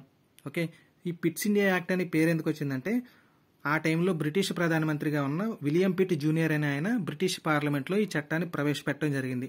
ఎప్పుడు ప్రవేశపెట్టాడంటే 1784లో. అందుకని ఈ చట్టాన్ని ఏమని పిలుస్తాం అంటే పిట్ ఇండియా యాక్ట్ అని పిలుస్తాం. ఓకే, ఈ చట్టం యొక్క మెయిన్ టార్గెట్ ఏంటంటే 2 రకాల వ్యవస్థల్ని ఏర్పాటు చేసిందనమాట. అంటే పొలిటికల్ ఇష్యూస్కేమో ఒక వ్యవస్థ, నెక్స్ట్ వాణిజ్య వ్యవహారాలు అంటే కమర్షియల్ ఇష్యూస్కేమో ఇంకొక వ్యవస్థని ఏర్పాటు చేయడం జరిగింది. ఓకే, సో ఈ 2 వ్యవస్థల ఏర్పాటు ఏ చట్టం ద్వారా జరిగిందంటే పిట్స్ ఇండియా యాక్ట్. ఆ 2 వ్యవస్థలు ఏంటంటే బోర్డ్ ఆఫ్ కంట్రోల్ ఒకటి, కోర్ట్ ఆఫ్ డైరెక్టర్స్ ఒకటి. నెక్స్ట్ ఇక్కడ కోర్ట్ ఆఫ్ డైరెక్టర్స్ అన్న పదం మనకి ఎక్కడో విన్నట్టు ఉంటుంది. ఎక్కడన్నామంటే ఫస్ట్ చట్టం 1781 చట్టంలో 1781 కాదు 1773 చట్టంలో ఈ కోర్ట్ ఆఫ్ డైరెక్టర్స్ అన్న పదం వచ్చింది మనకి. వీళ్ళు ఏం చేస్తారంటే బ్రిటిష్ గవర్నమెంట్కి నివేదికలు పంపుతూ ఉంటారని చెప్పుకున్నాం. వేటి మీద నివేదికలు పంపుతారంటే రెవెన్యూ మీద, సివిల్, మిలిటరీ వ్యవహారాల మీద వీళ్ళు బ్రిటిష్ గవర్నమెంట్కి నివేదికలు పంపుతూ ఉంటారని చెప్పుకున్నాం. ఏ చట్టం ప్రకారం అంటే 1773 చట్టం ప్రకారం. ఓకే, సో ఆ కోర్ట్ ఆఫ్ డైరెక్టర్స్ యొక్క వ్యవహారాలన్నింటినీ కూడా వాణిజ్యానికి పరిమితం చేయడం జరిగింది. అంటే కమర్షియల్ వ్యవహారాలు మాత్రమే ఈ కోర్ట్ ఆఫ్ డైరెక్టర్స్ని పరిమితం చేయడం జరిగింది. మరి రాజకీయ వ్యవహారాలకి మళ్ళీ బోర్డ్ ఆఫ్ కంట్రోల్ అని చెప్పి ఒక కొత్త వ్యవస్థని రూపొందించడం జరిగింది. అర్థమైంది కదా. ఇంతకుముందు ఓన్లీ నివేదికలు ఇవ్వడానికి ఉన్న ఈ కోర్ట్ ఆఫ్ డైరెక్టర్స్కి వాణిజ్య వ్యవహారాలు అప్పగించేసి ఒక కొత్త వ్యవస్థను ఏర్పాటు చేసింది బోర్డ్ ఆఫ్ కంట్రోల్ అని. ఆ బోర్డ్ ఆఫ్ కంట్రోల్ ఏం చేస్తుందంటే పొలిటికల్ ఇష్యూస్ లేదా రాజకీయ వ్యవహారాలని కంట్రోల్ చేస్తుంది. సో ఈ రకంగా ఏం చేసిందంటే ద్వంద్వ ప్రభుత్వ వ్యవస్థని ఏర్పాటు చేసింది పిట్స్ ఇండియా యాక్ట్ ద్వారా. ఓకే, నెక్స్ట్ ఇండియాలోని సివిల్, మిలిటరీ, రెవెన్యూ వ్యవహారాలపై అధికారాలను కూడా ఈ బోర్డ్ ఆఫ్ కంట్రోల్కే ఇవ్వడం జరిగింది. ఓకే, ఈ చట్టం 2 విషయాల ద్వారా ప్రాముఖ్యతని సంపాదించుకుందనమాట. అందులో ఫస్ట్ది ఏంటంటే అప్పటిదాకా ఇండియాలో east India company hand over చేసుకున్న భూభాగాలన్నింటినీ కూడా భారత్లో బ్రిటిష్ పాలనా ప్రాంతాలని మెన్షన్ చేయడం జరిగింది. సో సింపుల్గా ఏమైందంటే ఈస్ట్ ఇండియా కంపెనీ అప్పటిదాకా స్వాధీనం చేసుకున్న భూమి అంతటిని కూడా బ్రిటిష్ గవర్నమెంట్ ఆ కంట్రోల్లోకి తీసుకోవడం జరిగింది. సో దాన్ని భారత్లో బ్రిటిష్ పాలనా ప్రాంతాలుగా ఫస్ట్ టైం మెన్షన్ చేయడం జరిగింది ఈ చట్టం ద్వారా. నెక్స్ట్ అదేవిధంగా భారత్లో కంపెనీ వ్యవహారాలన్నీ కూడా బ్రిటిష్ ప్రభుత్వం కంట్రోల్లోకి తీసుకురావడం జరిగింది. అంటే ఇంకా తర్వాత నుంచి ఈస్ట్ ఇండియా కంపెనీ ఏం చేసినా సరే అది బ్రిటిష్ ప్రభుత్వం నేమ్ మీద చేయాల్సి ఉంటుంది. నెక్స్ట్ ఇంపార్టెంట్ చట్టం ఏంటంటే 1786 చట్టం లేదా యాక్ట్ ఆఫ్ 1786. ఈ చట్టం యొక్క ఇంపార్టెన్స్ ఏంటంటే అప్పుడు కారన్ వాలిస్ని బెంగాల్ గవర్నర్ జనరల్గా అపాయింట్ చేయడం జరిగింది. సో అపాయింట్ చేసినప్పుడు వీడేమన్నాడంటే కారన్ వాలిస్, నేను ఇలా బెంగాల్ గవర్నర్ జనరల్గా పదవిని స్వీకరించాలంటే నాకు 2 కండిషన్స్ ఉన్నాయని చెప్పాడు. ఆ కండిషన్స్ ఏంటంటే స్పెషల్ కేసెస్లో తనకి కౌన్సిల్ యొక్క నిర్ణయాలను తిరస్కరించే అధికారం ఇవ్వాలి. అంటే అప్పటిదాకా కౌన్సిల్ ఏం చెప్తే అది చేయాల్సి వచ్చేది. కాకపోతే కారన్ వాలిస్ ఏమని కోరుకున్నాడంటే నేను కానీ బెంగాల్ గవర్నర్ జనరల్ అవ్వాలంటే నాకు కొన్ని కండిషన్స్లో ఈ కౌన్సిల్ యొక్క నిర్ణయాలను తిరస్కరించే అధికారం కూడా కావాలని ఫస్ట్ కండిషన్ పెట్టాడు. సెకండ్ కండిషన్ ఏంటంటే చీఫ్ కమాండర్ అధికారం కూడా నాకే ఇవ్వాలని చెప్పి అడిగాడు. ఇక్కడ చీఫ్ కమాండర్ అంటే ఏం లేదు, ఆర్మ్డ్ ఫోర్సెస్కి, మిలిటరీస్కి ఇలాంటి వాటి మీద అధికారం అనమాట. ఓకే, సో ఆ కంట్రోల్ కూడా నాకే కావాలని అడిగాడు. సో బ్రిటిష్ గవర్నమెంట్ ఆమోదించి దాన్ని ఒక చట్టం రూపంలో రిలీజ్ చేయడం జరిగింది. ఆ చట్టాన్ని ఏమంటామంటే 1786 చట్టం లేదా యాక్ట్ ఆఫ్ 1786 అంటాం. ఓకే, ఈ చట్టం యొక్క ముఖ్య ఉద్దేశం ఏంటంటే బెంగాల్ గవర్నర్ జనరల్కి 2 కొత్త అధికారాలు ఇవ్వడం జరిగింది. ఫస్ట్ అధికారం ఏంటంటే కౌన్సిల్ యొక్క నిర్ణయాల్ని వీటో చేసే అధికారం, లేదంటే ఓవర్ రైడింగ్ పవర్ అనమాట. ఓకే, సెకండ్ది ఏంటంటే చీఫ్ కమాండర్ అధికారం కూడా ఈ బ్రిటిష్ గవర్నర్ జనరల్కి లేదంటే బెంగాల్ గవర్నర్ జనరల్కి ఇవ్వడం జరిగింది. నెక్స్ట్ యాక్ట్ ఏంటంటే చార్టర్ చట్టం 1793. ఈ చట్టం ద్వారా ఏం చేశారంటే యాక్ట్ ఆఫ్ 1786 ఉందంట, ఈ కార్న్వాలిస్కి ఇచ్చిన అధికారాలు, ఈ అధికారాలన్నీ కూడా అంటే ఈ నిర్ణయ తిరస్కార అధికారాన్ని నెక్స్ట్ వచ్చే గవర్నర్ జనరల్స్, ప్రెసిడెన్షియల్ గవర్నర్లకు కూడా వర్తించడం జరుగుతుంది అనమాట. అంటే ఈ అధికారం వాళ్ళకు కూడా కంటిన్యూ అవుతుంది. నెక్స్ట్ ఈ బొంబాయి మద్రాస్ ప్రెసిడెన్సీల మీద ఈ గవర్నర్ జనరల్కి ఇంకా ఎక్కువ అధికారాలు ఇవ్వడం జరిగింది. ఇక్కడ ఈ పాయింట్ జాగ్రత్తగా చూడండి. ఫస్ట్ ఏమైంది, బెంగాల్కి, బొంబాయికి, మద్రాస్కి సెపరేట్ గవర్నర్స్ ఉండేవాళ్ళు. తర్వాత ఏం చేశారు, బెంగాల్ గవర్నర్స్కి కొంచెం ఎక్స్ట్రా ఇంపార్టెన్స్ ఇచ్చి బొంబాయి మద్రాస్ ప్రెసిడెన్సీని వాడి అండర్లో పడేశారు. సో తర్వాత ఏం జరుగుతుందంటే ఈ గవర్నర్ జనరల్కి ఇంకా ఎక్కువ నియంత్రణ అధికారాలు ఇచ్చి కంట్రోలింగ్ పవర్ ఎక్కువ చేశారు ఈ బొంబాయి మద్రాస్ ప్రెసిడెన్సీల మీద. సో ఇక్కడ మీరు అబ్జర్వ్ చేసినట్టయితే సింపుల్గా ఏమవుతుందంటే ఒక సింగిల్ పర్సన్ కంట్రోల్లోకి మొత్తం వ్యవస్థ అంతటిని తీసుకొచ్చే ప్రయత్నం జరుగుతుంది. ఆ పర్సన్కి పైన ఎవరు ఉంటారంటే బ్రిటిష్ గవర్నమెంట్ ఉంటుంది. నెక్స్ట్ భారత్పై కంపెనీ వ్యాపార గుత్తాధిపత్యాన్ని మరొక 20 సంవత్సరాలు పొడిగించారు. ఈ పాయింట్ జాగ్రత్తగా చూడండి. ఇక్కడ కంపెనీ అంటే ఈస్ట్ ఇండియా కంపెనీ యొక్క వ్యాపార గుత్తాధిపత్యం అంటే ఇక్కడ మోనోపోలీ అని అర్థం. మోనోపోలీ అంటే ఏంటంటే వీడు మాత్రమే బిజినెస్ చేసుకుంటాడు, ఇంకా వేరే వాడిని రానివాడు. ఫర్ ఎగ్జాంపుల్ మీరు అప్పుడప్పుడు న్యూస్లో చూస్తూ ఉంటారు కదా, మన తెలుగు ఇండస్ట్రీలో 4 మాత్రమే నిర్మాతలు ఉన్నారు, వాళ్ళ చేతిలోనే మొత్తం థియేటర్స్ అన్నీ ఉన్నాయని చెప్పి గోల్ పెడుతూ ఉంటారు. సో దాన్ని ఏమంటారంటే మోనోపోలీ అంటారు అనమాట. అంటే ఏదైనా ఒక ఏరియాలో ఒక్కడు మాత్రమే బిజినెస్ చేస్తాడు, వేరే వాడు ఎవడైనా వస్తే మాత్రం వాడిని బయటకు దూసేస్తాడు. సో ఇలా చేసే విధానాన్ని ఏమంటామంటే మనం గుత్తాధిపత్యం అంటాం. ఓకే, సో ఈ రకమైన గుత్తాధిపత్యాన్ని ఇంకొక 20 సంవత్సరాలు ఎక్స్టెండ్ చేసింది British government east India company యొక్క గుత్తాధిపత్యాన్ని. నెక్స్ట్ ఇందాక చెప్పుకున్నాం కదా కమాండర్ ఇన్ చీఫ్. ఈ కమాండర్ ఇన్ చీఫ్ అనేవాడు గవర్నర్ జనరల్ కౌన్సిల్లో మెంబర్ కాదు. ఓకే, ఇటు సెపరేట్గా ఉంటాడు, గవర్నర్ జనరల్ కౌన్సిల్లో మెంబర్ కాదు అన్లెస్ అండ్ అంటిల్ వాడు ప్రత్యేకంగా నియమిస్తే తప్ప. ఓకే, సో వాడిని ప్రత్యేకంగా నియమిస్తే తప్ప రిమైనింగ్ కేసెస్లో గవర్నర్ జనరల్ కౌన్సిల్లో ఈ కమాండర్ ఇన్ చీఫ్ అనేవాడు మెంబర్ కాదు. నెక్స్ట్ ఇక్కడ పిట్స్ ఇండియా యాక్ట్ ద్వారా 1784లో రూపొందించబడిన లేదంటే ఎస్టాబ్లిష్ చేయబడిన ఈ బోర్డ్ ఆఫ్ కంట్రోల్ యొక్క మెంబర్స్కి వాళ్ళ సిబ్బందికి జీతాలన్నీ కూడా మన ఇండియా నుంచి వచ్చే ఆదాయం ద్వారానే ఇవ్వాల్సి ఉంటుంది, అంతేగాని బ్రిటిష్ గవర్నమెంట్ ప్రొవైడ్ చేయదు. ఓకే, ఇవన్నీ కూడా మనకి చార్టర్ యాక్ట్ 1793లో మెన్షన్ చేయబడింది అనమాట. ఈ చట్టం పేరు చెప్పగానే మనం గుర్తుపెట్టుకోవాల్సిన మెయిన్ పాయింట్ ఏంటంటే బ్రిటిష్ గవర్నమెంట్ యొక్క ఈస్ట్ ఇండియా కంపెనీ వ్యాపార గుత్తాధిపత్యాన్ని ఎవ్రీ 20 yearsకి ఎక్స్టెండ్ చేయడం జరుగుతుంది అనమాట. అంటే వాళ్ళ వాణిజ్య హక్కుల్ని ప్రతి 20 సంవత్సరాలకు ఒకసారి పొడిగించడం జరుగుతుంది. నెక్స్ట్ చట్టం ఏదంటే చార్టర్ చట్టం 1813, చార్టర్ యాక్ట్ 1813. ఓకే, ఇంతకుముందే చెప్పుకున్నాం కదా బ్రిటిష్ గవర్నమెంట్ ఏం చేసేదంటే ఈస్ట్ ఇండియా కంపెనీ యొక్క వ్యాపార హక్కుల్ని 20 సంవత్సరాలు పొడిగిస్తుందని చెప్పి ఆ విధంగానే 1813లో పొడిగించడం జరిగింది. కాకపోతే వ్యాపార గుత్తాధిపత్యాన్ని మాత్రం రద్దు చేసింది. అంటే ఈ సింపుల్గా చెప్పాలంటే ఏంటంటే ఈస్ట్ ఇండియా కంపెనీ వాళ్ళు ఇంకొక 20 సంవత్సరాల పాటు వ్యాపారం చేసుకోవచ్చు ఇండియాలో. కాకపోతే ఈస్ట్ ఇండియా కంపెనీ ఒక్కటే వ్యాపారం చేయక్కర్లేదు, వేరే కంపెనీస్ కూడా బ్రిటన్ వ్యాపారులు ఎవరైనా సరే ఇండియాతో వ్యాపారం చేసుకోవచ్చు. అంటే ఇంట్రెస్టెడ్ పీపుల్ ఎవరొచ్చినా సరే ఇండియాతో వ్యాపారం చేసుకోవచ్చు. బ్రిటిష్ పీపుల్ అయితే సరిపోతుంది ఇక్కడ. కాకపోతే 2 విషయాల్లో మాత్రం ఈస్ట్ ఇండియా కంపెనీ యొక్క గుప్తాధిపత్యాన్ని కంటిన్యూ చేయడం జరిగింది. అవేంటంటే టీ వాణిజ్యం ఒకటి, చైనాతో వాణిజ్యం ఒకటి. అంటే మీరు టీ వ్యాపారం కానీ లేదంటే చైనాతో చేసే బిజినెస్ తప్ప రిమైనింగ్ బిజినెస్ ఏదైనా సరే బ్రిటిష్ పౌరుడు ఎవడైనా సరే చేసుకోవచ్చు. ఈ 2 బిజినెస్లు మాత్రం ఈ ఈస్ట్ ఇండియా కంపెనీ వాళ్ళు మాత్రమే చేయాల్సి ఉంటుంది, ఈ టీ బిజినెస్ కానీ చైనాతో జరిగే బిజినెస్ కానీ. అదేవిధంగా భారత్లో కంపెనీ యొక్క భూభాగాలపై బ్రిటిష్ రాణి యొక్క సార్వభౌమత్వాన్ని కంటిన్యూ చేయాల్సి ఉంటుందని చెప్పి చట్టం ద్వారా మెన్షన్ చేయడం జరిగింది. నెక్స్ట్ ఇంకొక ఇంపార్టెంట్ పాయింట్ ఏంటంటే క్రైస్తవ మిషనరీలని ఇండియాలో ప్రవేశించడానికి ఈ చట్టం అనుమతిని ఇచ్చిందనమాట. దానికి రీజన్ ఏం చెప్పారంటే ప్రజల్ని చైతన్యపరిచేందుకు అని చెప్పడం జరిగింది. వాళ్ళు ఎందుకు వచ్చారనేది మనందరికీ తెలిసిందే, మత మార్పిడి కోసం రావడం జరిగింది క్రైస్తవ మిషనరీ అనేవాళ్ళు. కాకపోతే ఈ చట్టం ప్రకారం రీజన్ ఏం చెప్పిందంటే ప్రజల్ని చైతన్యపరిచేందుకు, లేదంటే ఎడ్యుకేట్ చేసేందుకు ఈ క్రైస్తవ మిషనరీలు అనేవాళ్ళు వస్తున్నారని మెన్షన్ చేయడం జరిగింది. ఓకే, సో సింపుల్గా క్రైస్తవ మిషనరీలు ఏ చట్టం ద్వారా వచ్చారంటే చార్టర్ యాక్ట్ 1818 చట్టం ద్వారా రావడం జరిగింది. నెక్స్ట్ అదేవిధంగా పాశ్చాత్య విద్యా వ్యాప్తికి ప్రోత్సాహం ఇవ్వడం జరిగింది ఈ చట్టం ద్వారా. ఓకే, నెక్స్ట్ ఈ పాశ్చాత్య విద్యా వ్యాప్తి అంటే ఇంగ్లీష్ మీడియం స్కూల్స్ని స్థాపించడం జరిగింది ఈ చట్టం ద్వారా, 1813 చట్టం ద్వారా. ఎక్కడెక్కడ స్థాపించారంటే బ్రిటిష్ పాలిత ప్రాంతాల్లో మాత్రమే స్థాపించడం జరిగింది. నెక్స్ట్ వ్యక్తులపై పన్నులు వేసే అధికారం స్థానిక ప్రభుత్వాలకు ఇవ్వడం జరిగింది. అంటే స్థానిక స్వపరిపాలనా సంస్థల్లో పన్నులు విధించే అధికారం కూడా ఈ చార్టర్ యాక్ట్ 1813 ద్వారా వాళ్ళు ఇవ్వడం జరిగిందనమాట. ఇది కూడా చాలా ఇంపార్టెంట్ పాయింట్. ఓకే, అదేవిధంగా ఈ పన్నులు చెల్లించిన వారిని శిక్షించే అధికారం కూడా ఇవ్వడం జరిగింది. నెక్స్ట్ చట్టం ఏంటంటే చార్టర్ యాక్ట్ 1833. ఈ చట్టం ద్వారా ఏం చేశారంటే గవర్నర్ జనరల్ ఆఫ్ బెంగాల్ పేరుని గవర్నర్ జనరల్ ఆఫ్ ఇండియాగా మార్చడం జరిగింది. ఇలా ఎందుకు మార్చారంటే ఫర్ ఎగ్జాంపుల్ మీరు అల్లు అర్జున్ తీసుకుంటే స్టైలిష్ స్టార్ అనే పేరుని ఐకాన్ స్టార్గా మార్చుకున్నాడు. ఎందుకు మార్చుకున్నాడంటే పాన్ ఇండియా ఇమేజ్ కోసం. అదేవిధంగా ఇక్కడ గవర్నర్ జనరల్ ఆఫ్ బెంగాల్ అంటే ఏంటంటే ఏదో బెంగాల్ పరిపాలకుడు అనే మీనింగ్ వస్తుంది.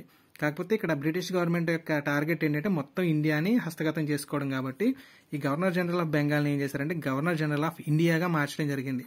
సో ఇలా ఫస్ట్ గవర్నర్ జనరల్ ఆఫ్ ఇండియాగా వచ్చిన అపాయింట్ అయిన వ్యక్తి ఎవరంటే విలియం బెంటిక్. సో ఈ చట్టం ద్వారా ఏమైందంటే మొత్తం ఇండియాలోని సమస్త బ్రిటిష్ పరిపాలనా ప్రాంతాల అధికారం అంతా కూడా బ్రిటిష్ గవర్నమెంట్ కంట్రోల్లోకి వచ్చేసింది ఈ చట్టం ద్వారా. ఓకే, నెక్స్ట్ ఈ గవర్నర్ జనరల్ ఆఫ్ ఇండియాకి సివిల్ మిలిటరీ అధికారాలు కూడా ఇవ్వడం జరిగింది.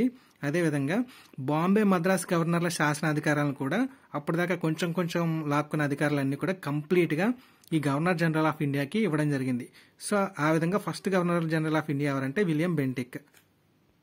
నెక్స్ట్ ఇంకొక ఇంపార్టెంట్ పాయింట్ ఏంటంటే అప్పటిదాకా రూపొందిన చట్టాల ద్వారా ఎస్టాబ్లిష్ అయిన లాస్ని ఏమనేవాళ్ళు అంటే రెగ్యులేషన్స్ అనేవాళ్ళు. ఓకే, ఇంతకుముందు చట్టాల ద్వారా రూపొందించిన లాస్ రెగ్యులేషన్స్. కానీ ఈ చట్టం ద్వారా అంటే 1833 దాని తర్వాత రూపొందించిన చట్టాల ద్వారా వచ్చిన లాస్ని ఏమనేవాళ్ళు అంటే యాక్ట్స్ అంటున్నారు. ఓకే, సో 1833 చట్టానికి పూర్వం ఉన్న లాస్ని ఏమంటామంటే రెగ్యులేషన్స్ అంటాము. 1833 తర్వాత వచ్చే లాస్ అనేది కూడా యాక్ట్స్ అని పిలవడం జరుగుతుంది. నెక్స్ట్ అసలు ఈస్ట్ ఇండియా కంపెనీ ఏమని చెప్పుకున్నాం మనం అంటే అదొక కమర్షియల్ బాడీ, అంటే ఒక వ్యాపార సంస్థ అది. సో అటువంటి వ్యాపార సంస్థను తీసుకెళ్లి ఏం చేశారంటే కమర్షియల్ బాడీ కాకుండా అడ్మినిస్ట్రేటివ్ బాడీని చేయడం జరిగింది. ఇక్కడ అడ్మినిస్ట్రేటివ్ బాడీ అంటే పరిపాలనా సమితి అనొచ్చు. ఓకే, సో ఈ పరిపాలనా సమితి అంటే ఏంటంటే సింపుల్గా ఈస్ట్ ఇండియా కంపెనీ అనేది బ్రిటిష్ ప్రభుత్వం యొక్క ఏజెంట్గా మార్చబడింది. ఓకే, కమర్షియల్ బాడీగా ఉండదు, అది బ్రిటిష్ ప్రభుత్వం యొక్క ఏజెంట్గా మార్చబడింది అనమాట. ఓకే, సో దీని ద్వారా ఏంటంటే భారత్లోని భూభాగాలన్నీ కంపెనీ ఈస్ట్ ఇండియా కంపెనీ అప్పటిదాకా పాపం కష్టపడి సంపాదించుకున్న భారత్లోని భూభాగాలన్నీ కూడా బ్రిటన్ రాజుకి వాళ్ళ వారసులకే చెందుతాయి. ఓకే, ఏ చట్టం ద్వారా అంటే ఇది చార్టర్ యాక్ట్ 1833 చట్టం ద్వారా. అదేవిధంగా సివిల్ సర్వెంట్ల ఎంపిక కోసం బహిరంగ పోటీ పరీక్షల్ని, దీన్నే ఓపెన్ కాంపిటీషన్ అంటాము. సో దీన్ని పెడితే బాగుంటుందన్న ఒక డిస్కషన్ వచ్చిందనమాట ఈ చట్టం ద్వారా. సో భారతీయులకు కూడా ఉద్యోగాలు ఇచ్చే అవకాశాలని వీళ్ళు పరిశీలించడం జరిగింది. కాకపోతే దీన్ని కోర్ట్ ఆఫ్ డైరెక్టర్స్ వ్యతిరేకించడం జరిగింది. ఈ కోర్ట్ ఆఫ్ డైరెక్టర్స్ మనం ఇందాక నేర్చుకున్నాం కదా, వాళ్ళు ఏం చేశారంటే వ్యతిరేకించారు. సో దీన్ని వాళ్ళు కన్సిడర్ చేయకుండా పక్కకు పెట్టడం జరిగింది. Next charter act 1853.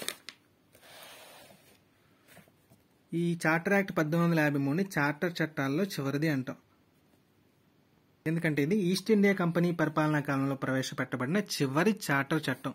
చివరిది ఎందుకైందంటే 1853 అంటున్నాను కదా, నెక్స్ట్ ఇంకొక 20 సంవత్సరాల తర్వాత మళ్ళీ 1873లో ఇంకొక చట్టం రావాల్సి ఉంది. కాకపోతే ఏమైందంటే ఈలోపు సిపార్ల తిరుగుబాటు జరిగింది 1857లో. సో అప్పుడు ఏం చేశారు, ఇంకా British government complete hand over చేసేసుకుంది కాబట్టి ఇంకా చార్టర్ చట్టాలు ఆగిపోయి అప్పటి నుంచి ఏ చట్టాలు స్టార్ట్ అయ్యాయి అంటే కౌన్సిల్ చట్టాలు స్టార్ట్ అయ్యాయి. సో అందుకని ఇది చార్టర్ చట్టాల్లో చివరిది. నెక్స్ట్ అదేవిధంగా ఈ చట్టాన్ని ముఖ్యమైన రాజ్యాంగపరం మైలురాయి అంటాం. ఇలా ఎందుకంటాం అంటే ఫర్ ద ఫస్ట్ టైం ఈ చట్టం గవర్నర్ జనరల్ కౌన్సిల్ యొక్క శాసనాధికారాన్ని కార్యనిర్వహణాధికారాన్ని వేరు చేయడం జరిగింది. ఇక్కడ శాసనాధికారాలు అంటే లెజిస్లేటివ్ ఫంక్షన్స్, కార్యనిర్వహణాధికారాలు అంటే ఎగ్జిక్యూటివ్ ఫంక్షన్స్, ఈ రెండింటిని కూడా సెపరేట్ చేయడం జరిగింది ఈ 1853 చార్టర్ యాక్ట్ ద్వారా. సో ఈ లెజిస్లేటివ్ ఫంక్షన్స్ని నిర్వర్తించడానికి ఏం చేసిందంటే కౌన్సిల్లో కొత్తగా 6 మెంబర్స్ని యాడ్ చేయడం జరిగిందనమాట. వీళ్ళని ఏమంటాం అంటే లెజిస్లేటివ్ కౌన్సిలర్స్ అంటాం. దీన్నే ఇండియన్ సెంట్రల్ లెజిస్లేటివ్ కౌన్సిల్ లేదా శాసన విభాగంగా పిలుస్తారు. సో దీన్ని ముద్దుగా ఏమని పిలుచుకునే వాళ్ళంటే మినీ పార్లమెంట్ అని పిలుచుకోవడం జరిగింది. ఓకే, సో మినీ పార్లమెంట్ ఏ చట్టం ద్వారా ఏర్పడిందంటే చార్టర్ యాక్ట్ 1853 ద్వారా ఏర్పడింది. సో సింపుల్గా ప్రభుత్వంలో శాసన నిర్మాణాన్ని స్పెషల్గా రికగ్నైజ్ చేసిన చట్టం ఏదంటే కూడా ఈ 1853 చట్టం అని చెప్పొచ్చు. నెక్స్ట్ ఈ మినీ పార్లమెంట్ అన్నాం కదా, ఇది ఎగ్జాక్ట్గా బ్రిటిష్ పార్లమెంట్ సిస్టమ్నే ఫాలో అయ్యేది. ఓకే, నెక్స్ట్ ఈ ఇండియన్ సెంట్రల్ లెజిస్లేటివ్ కౌన్సిల్లో లోకల్ రిప్రజెంటేషన్ కూడా ఉంది. అంటే ఇక్కడ నియమించబడ్డ ఈ 6 మంది కొత్త సభ్యుల్లోనూ కూడా 4 లోకల్ పీపుల్ అనమాట. వాళ్ళు ఏంటంటే మద్రాసు, బాంబే, బెంగాల్, ఆగ్రా ప్రెసిడెన్సీస్ నుంచి 4 పర్సన్స్ని పిక్ చేసుకోవడం జరిగింది. సార్ ప్రెసిడెన్సీలు కాదు, provinces. Madras province, Bombay province, Bengal province, Agra provinces నుంచి 4 పీపుల్ని నియమించడం జరిగింది. నెక్స్ట్ పాయింట్ ఏంటంటే సివిల్ సర్వెంట్ల ఎంపిక కోసం బహిరంగ పోటీ వ్యవస్థని ఏర్పాటు చేయడం జరిగింది. ఇంతకుముందు 1833 చట్టం ద్వారా ఏర్పాటు చేద్దాం అనుకున్నారు, కాకపోతే అప్పుడు కోర్ట్ ఆఫ్ డైరెక్టర్స్ వ్యతిరేకించడం జరిగింది. సో అందుకని 1853 చట్టం ద్వారా ఏర్పాటు చేయడం జరిగింది. సో ఈ చట్టం ద్వారా ఏంటంటే భారతీయులకు కూడా ఈ సివిల్ సర్వెంట్ల ఎంపికలో ఓపెన్ కాంపిటీషన్లో అవకాశాన్ని కల్పించడం జరిగింది ఫర్ తక్కువ స్థాయి పోస్టులకు. ఓకే, సో అవకాశం అని చెప్పి గొప్ప గొప్ప పోస్టులు ఏమి కూడా మన వాళ్ళకి ఇచ్చేయలేదు, తక్కువ స్థాయి పోస్టులకి మన వాళ్ళకి అవకాశం ఇవ్వడం జరిగింది. సో ఇలా ఇవ్వడానికి మెకాలే అనే ఒక ఆయన ఆధ్వర్యంలో ఒక ఇండియన్ సివిల్ సర్వీసెస్ కమిటీ అని చెప్పి ఒక కమిటీని రూపొందించడం జరిగింది. ఈ కమిటీని ఎప్పుడు ఏర్పాటు చేశారంటే 1954లో ఏర్పాటు చేయడం జరిగింది. సారీ, ఇక్కడ 1854, 1900 కాదు, 1854లో ఈ మెకాలే కమిటీ లేదా ఇండియన్ సివిల్ సర్వీసెస్ కమిటీని ఏర్పాటు చేయడం జరిగింది. ఈ చట్టం ఎప్పుడు వచ్చిందంటే 1853లో వచ్చింది. సో 1854లో ఈ మెకాలే కమిటీని ఏర్పాటు చేయడం జరిగింది. నెక్స్ట్ ఈ చట్టం యొక్క మోస్ట్ ఇంపార్టెంట్ పాయింట్ ఇంకోటి ఏంటంటే భారత ప్రాంతాలపై కంపెనీ పాలనకు అనుమతిని పొడిగించారు. ఓకే, కాకపోతే నిర్దిష్ట గడువుని సూచించలేదు. ఇంతకుముందు చట్టాల్లో ఏంటి, ప్రతి చట్టంలోనూ కూడా 20 సంవత్సరాలు నెంబర్ మెన్షన్ చేయడం జరిగేది అనమాట. కానీ ఇక్కడ నెంబర్ మెన్షన్ చేయలేదు, పొడిగించారు కానీ నెంబర్ మెన్షన్ చేయలేదు. దాని అర్థం ఏంటంటే ఏ టైంలో అయినా సరే బ్రిటిష్ గవర్నమెంట్ కంప్లీట్గా హ్యాండ్ ఓవర్ చేసేసుకోవడానికి వీలుంటుందని. ఓకే, సో దీని తర్వాత ఇంకొక చార్టర్ చట్టాన్ని ఎప్పుడు రూపొందించవచ్చు అంటే 1873లో రూపొందించవచ్చు. కాకపోతే ఈ లోపు ఏమైందంటే 1857లో సిపాయిల తిరుగుబాటు జరిగి అర్ధంతరంగా ఈ చార్టర్ చట్టాలన్నీ కూడా స్టాప్ చేయడం జరిగిందనమాట. అంటే అప్పుడు దాకా కంపెనీ రూల్లో ఉన్న మన ఇండియాని కంపెనీ రూల్ నుంచి డైరెక్ట్గా బ్రిటిష్ ప్రభుత్వం హ్యాండ్ ఓవర్ చేసుకోవడం జరిగింది. సో ఆ తర్వాత నుంచి వచ్చే చట్టాలన్నింటినీ కూడా ఏమంటామంటే మనం కౌన్సిల్ చట్టాలు అంటాం. ఓకే, సో ఇప్పటిదాకా మనం చెప్పుకుంది ఏంటి, కంపెనీ పాలన. ఈ కంపెనీ పాలన ఎప్పటి నుంచి ఎప్పటి వరకు అంటే 1773 నుంచి 1858 వరకు. ఇప్పటి నుంచి మనం నేర్చుకోబోయేది క్రౌన్ రూల్. ఓకే, ఈ క్రౌన్ రూల్ అంటే తెలుగులో చక్రవర్తి పాలన అనుకోవచ్చు. ఇది ఎప్పటి నుంచి ఎప్పటి వరకు అంటే 1858 నుంచి 1947 అంటే మనకు స్వాతంత్రం వచ్చే వరకు. ఈ భారత ప్రభుత్వ చట్టం లేదంటే గవర్నమెంట్ ఆఫ్ ఇండియా యాక్ట్ 1858 యొక్క ముఖ్య ఉద్దేశం ఏంటంటే మన ఇండియన్స్ని కూల్ చేసి బ్రిటిష్ గవర్నమెంట్ యొక్క ఆధిపత్యాన్ని కొనసాగించడం. సో ఈ చట్టం ద్వారా ఇండియా మీద బ్రిటిష్ వాళ్ళ కంట్రోల్ పరిపూర్ణమైంది. డైరెక్ట్గా మన పాలనని బ్రిటిష్ వాళ్ళే నిర్వహించడం జరిగిందనమాట. ఈస్ట్ ఇండియా కంపెనీని కంప్లీట్గా సైడ్ చేస్తారు. నెక్స్ట్ వాళ్ళు ఈ చట్టంలో ఫస్ట్ మెన్షన్ చేసిన పాయింట్ ఏంటంటే భారతదేశంలో మంచి ప్రభుత్వం కోసం ఈ చట్టం చేస్తున్నామని చెప్పడం జరిగింది.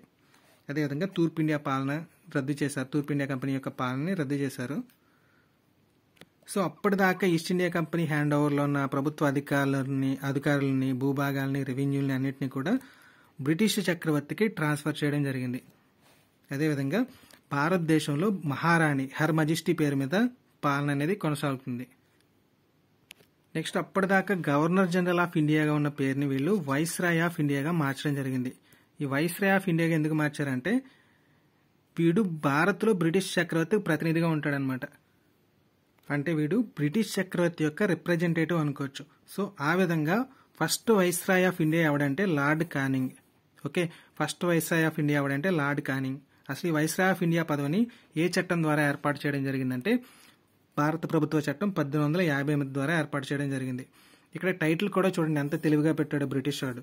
గవర్నమెంట్ ఆఫ్ ఇండియా యాక్ట్ అన్నాడు, అంటే మీకు ఒక ప్రభుత్వాన్ని ఏర్పాటు చేస్తున్నాం అని చెప్పి ఇండైరెక్ట్గా హింట్ ఇవ్వడం అనమాట మనకి. ఓకే, దీని ద్వారా ఏమవుతుందంటే అప్పటిదాకా కొంచెం కోపంతో ఉన్న మన వాళ్ళందరూ కొంచెం కూల్ డౌన్ అవ్వడానికి లేదంటే కామ్ డౌన్ అవ్వడానికి పనికొస్తుంది అనమాట ఈ పేరు. అంతకుమించి ఈ పేరు వల్ల ఏమీ ఉపయోగం లేదు.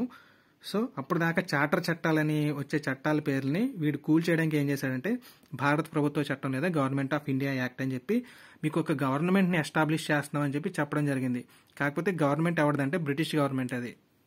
నెక్స్ట్ ఇక్కడ జాగ్రత్తగా చూడండి, గవర్నర్ జనరల్ ఆఫ్ ఇండియానేమో వైస్రాయ్ ఆఫ్ ఇండియాగా మార్చారు. వీడేంటంటే ఇండియాలో బ్రిటిష్ చక్రవర్తి యొక్క ప్రతినిధిగా వర్క్ చేస్తాడు. మరి అదే టైంలో అక్కడ బ్రిటన్ పార్లమెంట్లో కూడా ఒకటి ఉండాలి కదా, ఎందుకంటే బ్రిటిష్ గవర్నమెంట్ మన కంట్రీని అఫీషియల్గా పాలిస్తుంది కదా. సో ఇలా అఫీషియల్గా పాలించేటప్పుడు ఏంటంటే వాళ్ళ పార్లమెంట్లో కూడా మన తరపున ఒక రిప్రజెంటేటివ్ ఉండాలి. సో వాడిని ఏమంటారంటే secretary of state for India అంటాం. తెలుగులో అయితే భారత రాజ్యాంగ కార్యదర్శి. ఈ భారత రాజ్యాంగ కార్యదర్శి లేదంటే సెక్రటరీ ఆఫ్ స్టేట్ అనేవాడు ఎక్కడ ఉంటాడంటే బ్రిటిష్ మంత్రివర్గానికి చెందినవాడు. వాడు బ్రిటిష్ పార్లమెంట్కి బాధ్యత వహిస్తూ ఉంటాడనమాట. సో అక్కడి నుంచి ఏం చేస్తాడంటే మన భారతదేశ పరిపాలనని కంట్రోల్ చేస్తూ ఉంటాడు ఈ సెక్రటరీ ఆఫ్ స్టేట్ అనేవాడు.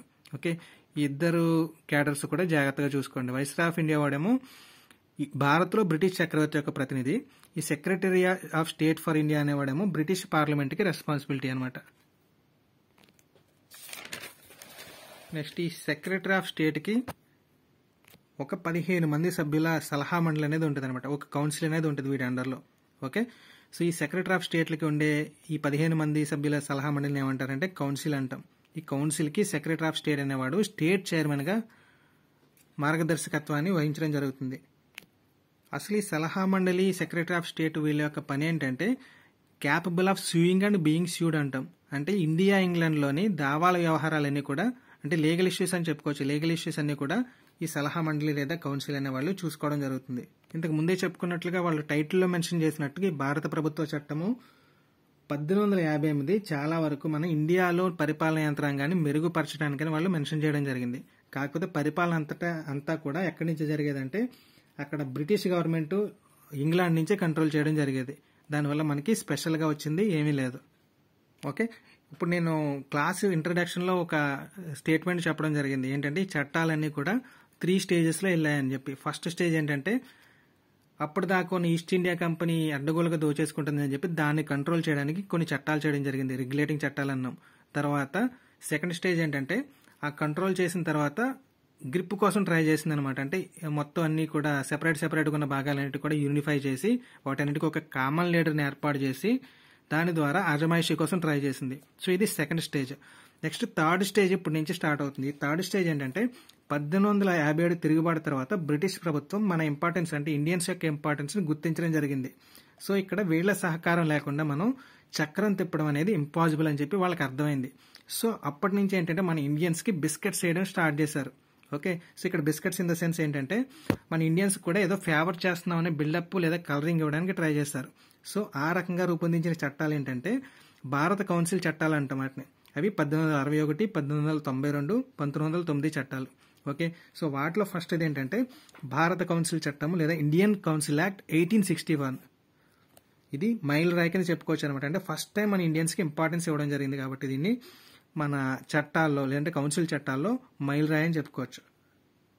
ఈ చట్టం యొక్క ఇంపార్టెన్స్ ఏంటంటే శాసన నిర్మాణ ప్రక్రియలో తొలిసారిగా భారతీయులకి లేదంటే ప్రాతినిధ్యం కల్పించడం జరిగింది. ఇక్కడ చూడండి వర్డ్ చాలా నేను కన్ఫ్యూజ్ అయ్యాను. ఆ వర్డ్ చాలా ఇంపార్టెంట్. ఓకే, ఇక్కడ ప్రాధాన్యత ఇవ్వలేదు, వాళ్ళు ప్రాతినిధ్యం మాత్రమే ఇవ్వడం జరిగింది. తడబడ్డాను కాబట్టి మళ్ళీ రిపీట్ చేస్తున్నాను. ఇక్కడ భారతీయులకి ఇచ్చింది ప్రాతినిధ్యం అంటే జస్ట్ రిప్రజెంటేషన్ మాత్రమే. ప్రాధాన్యత అంటే ఇంపార్టెన్స్ ఇవ్వలేదు వాళ్ళు. ఓకే, ఓన్లీ రిప్రజెంటేషన్ మాత్రమే ఇవ్వడం జరిగింది. సో అదే విధంగా ఏం చేశారంటే ఈ వైస్రాయ్ యొక్క కౌన్సిల్లో భారతీయులకి చోటు కల్పించాలి అంటే భారతీయుల్ని నామినేట్ చేయాలని కూడా ఇండియన్ కౌన్సిల్స్ యాక్ట్లో మెన్షన్ చేయడం జరిగింది. సో ఆ విధంగా వైస్రాయ్ కౌన్సిల్లో 3 భారతీయుల్ని తీసుకోవడం జరిగిందనమాట. ఆ టైంలో వైస్రాయ్ ఎవరంటే లార్డ్ కానింగ్ అని చెప్పుకున్నాం కదా. సో లార్డ్ కానింగ్ యొక్క కౌన్సిల్లో 3 భారతీయుల్ని తీసుకోవడం జరిగింది. వాళ్ళు ఎవరంటే పాటియాలా రాజు, బెనారస్ రాజు, నెక్స్ట్ సర్ దినకర్ రావు అనే ఆయన. పాటియాలా రాజు ఎవరంటే నాగేంద్ర సింగ్, బెనారస్ రాజు ఎవరంటే నారాయణ్ సింగ్, వీళ్ళతో పాటుగా సర్ దినకర్ రావు అనే ఆయన. వీళ్ళ 3 కూడా ఫస్ట్ టైం ఇండియన్స్ని ఈ వైస్రాయ్ కౌన్సిల్లో తీసుకోవడం జరిగింది. నెక్స్ట్ చూడండి, ఇంకొక మేజర్ ట్విస్ట్ ఏంటంటే ఇక్కడ అధికార వికేంద్రీకరణ అనేది కూడా ఈ చట్టం ద్వారా చేయడం జరిగింది. అప్పుడు దాకా బాంబే మద్రాస్ ప్రెసిడెన్సీలకి ఉన్న అధికారాలు మొత్తం అన్ని కూడా సింగిల్గా అంటే బెంగాల్ గవర్నర్కి ఇచ్చేయడం జరిగింది. కాకపోతే ఇప్పుడు ఏంటంటే బాంబే మద్రాస్ ప్రెసిడెన్సీల యొక్క శాసనాధికారాన్ని పునరుద్ధరించడం జరిగింది. ఇక్కడ జాగ్రత్తగా చూడండి. ఫస్ట్ ఏం చెప్పుకున్నాం మనం, 1773 చట్టంలో అప్పటిదాకా వాళ్ళకున్న అధికారాలన్నీ కూడా తొలగించేసి ఒకటి అండర్లో పెట్టేశాం వాళ్ళని. సో ఈ రకంగా ప్రాసెస్ నడుస్తూ వచ్చింది. సో ఇది ఎప్పుడు పీక్స్కి వెళ్ళిందంటే 1833 టైంకి ఏమైంది, మొత్తం అధికారాలన్నీ కూడా గవర్నర్ జనరల్ ఆఫ్ ఇండియాకి వెళ్ళిపోయాయి ఈ బాంబే మద్రాస్ ప్రెసిడెన్సీలవి. సో అక్కడ దాకా కేంద్రీకృతంగా వాళ్ళు ట్రై చేశారు. సో దాని తర్వాత మళ్ళీ ఇక్కడ ఏం చేశారంటే చేంజ్ చేసి ఎవరి అధికారాలు వాళ్ళకి సెపరేట్గా ఇచ్చేయడం జరిగిందనమాట. సో ఇక్కడ హెడ్ అయితే బ్రిటిష్ గవర్నమెంట్ ఉంటుంది, కాకపోతే వీళ్ళు శాసనాధికారాలు మాత్రం సెపరేట్గా ఇచ్చేయడం జరిగింది. ఈ ప్రాసెస్ని ఏమంటామంటే అధికార వికేంద్రీకరణ అంటాం. అధికార వికేంద్రీకరణ అంటే అధికారం ఒకే ప్లేస్లో ఫోకస్ చేయకుండా దాన్ని డివైడ్ చేయడం అనమాట. హెడ్ అయితే ఒకడే ఉంటాడు, కానీ సెపరేట్గా వీళ్ళకి శాసనాధికారాలను ఇవ్వడం జరిగింది. అదేవిధంగా నూతన లెజిస్లేటివ్ కౌన్సిల్ని కూడా ఈ చట్టం ద్వారా ఏర్పాటు చేయడం జరిగింది. ఏ చట్టం అదంటే 1861 చట్టం. ఓకే, ఎక్కడెక్కడ ఏర్పాటు చేశారంటే ఈ చట్టం రూపొందించిన తర్వాత ఒక సంవత్సరానికి బెంగాల్లో కొత్త లెజిస్లేటివ్ కౌన్సిల్ ఏర్పాటు చేశారు. తర్వాత 1886లో నార్త్ వెస్టర్న్ ప్రావిన్స్ అంటే వాయువ్యం అనమాట, వాయువ్య ప్రావిన్స్లో ఏర్పాటు చేయడం జరిగింది. దాని తర్వాత 1897లోనేమో పంజాబ్లో ఏర్పాటు చేయడం జరిగింది. కొత్తగా 3 లెజిస్లేటివ్ కౌన్సిల్ని ఏర్పాటు చేశారు. దీని తర్వాత కౌన్సిల్ కోసం సూత్రాలు నియమాలు చేసే అధికారాన్ని వైస్రాయ్కి ఇవ్వడం జరిగింది. ఓకే, ఇక్కడ కౌన్సిల్లో అంటే వాళ్ళు చేసే కార్యక్రమాలన్నీ కూడా ఒక ఆర్డర్లో వెళ్ళడానికి కొన్ని అవసరమైన సూత్రాలని నియమాలని కూడా ఈ వైస్రాయ్ అనేవాడు చేసే అధికారం వచ్చిందనమాట వీడికి. నెక్స్ట్ అదేవిధంగా మంత్రిత్వ శాఖల కేటాయింపు విధానాన్ని గుర్తించడం జరిగింది. ఓకే, సో ఈ మంత్రిత్వ శాఖ కేటాయింపుల విధానం ఏమో ఇప్పుడు 1859 నుంచి ఉంది. పోర్ట్ఫోలియో విధానం అంటాం అనమాట మనకి. అంటే ఆర్థిక శాఖ మంత్రి, విద్యాశాఖ మంత్రి, వ్యవసాయ శాఖ మంత్రి, ఈ విధంగా మంత్రిత్వ శాఖల కేటాయింపులు లేదంటే పోర్ట్ఫోలియో విధానాన్ని ఈ 1861 ఇండియన్ కౌన్సిల్ యాక్ట్ ద్వారా గుర్తించడం మాత్రమే జరిగింది. ఓకే, మరి ఇది ఎప్పుడు స్టార్ట్ అయిందంటే 1859లో లార్డ్ క్యానింగ్ స్టార్ట్ చేశాడు ఈ మంత్రిత్వ శాఖల అంటే పోర్ట్ఫోలియోల కేటాయింపు విధానాన్ని. సో ఈ ప్రాసెస్ ప్రకారం ఏంటంటే ఈ వైస్రాయ్ కౌన్సిల్లోని సభ్యులు ఉన్నారు కదా, వాళ్ళు ఏం చేస్తారంటే ఒకటి లేదా ఎక్కువ శాఖలకి ఇన్ఛార్జ్గా ఉంటారనమాట. ఇన్ఛార్జ్గా అంటే ఆ శాఖాపరమైన విషయాలన్నీ కూడా వాళ్ళు కంట్రోల్ చేస్తూ ఉంటారు in the name of council. Okay, council పేరు మీద కంట్రోల్ చేస్తూ ఉంటారు ఇన్ఛార్జ్లు అందరూ. ఓకే, దాన్ని ఏమంటామంటే మనం పోర్ట్ఫోలియో విధానం అంటాం. నెక్స్ట్ ఎమర్జెన్సీ సిచ్యుయేషన్స్లో ఈ లెజిస్లేటివ్ కౌన్సిల్ ఉంది కదా, దాని అనుమతి లేకుండా డైరెక్ట్గా వైస్రాయ్ అనేవాడు ఆర్డినెన్స్లు ఇష్యూ చేయొచ్చు. ఈ ఆర్డినెన్స్ల యొక్క కాలపరిమితి ఎంతకాలం ఉంటుందంటే 6 months ఉంటుంది. ఓకే, అర్థమవుతుంది కదా.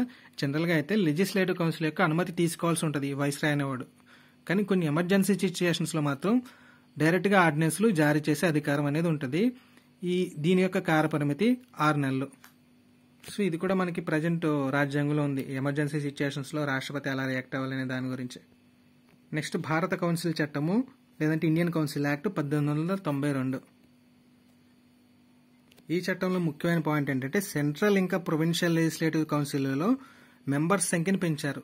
ఎలాంటి మెంబర్స్ అంట, అనధికార సభ్యులను మాత్రమే పెంచడం జరిగింది. అధికార సభ్యుల సంఖ్య అయితే మెజారిటీ అది సేమ్ ఉంటుంది.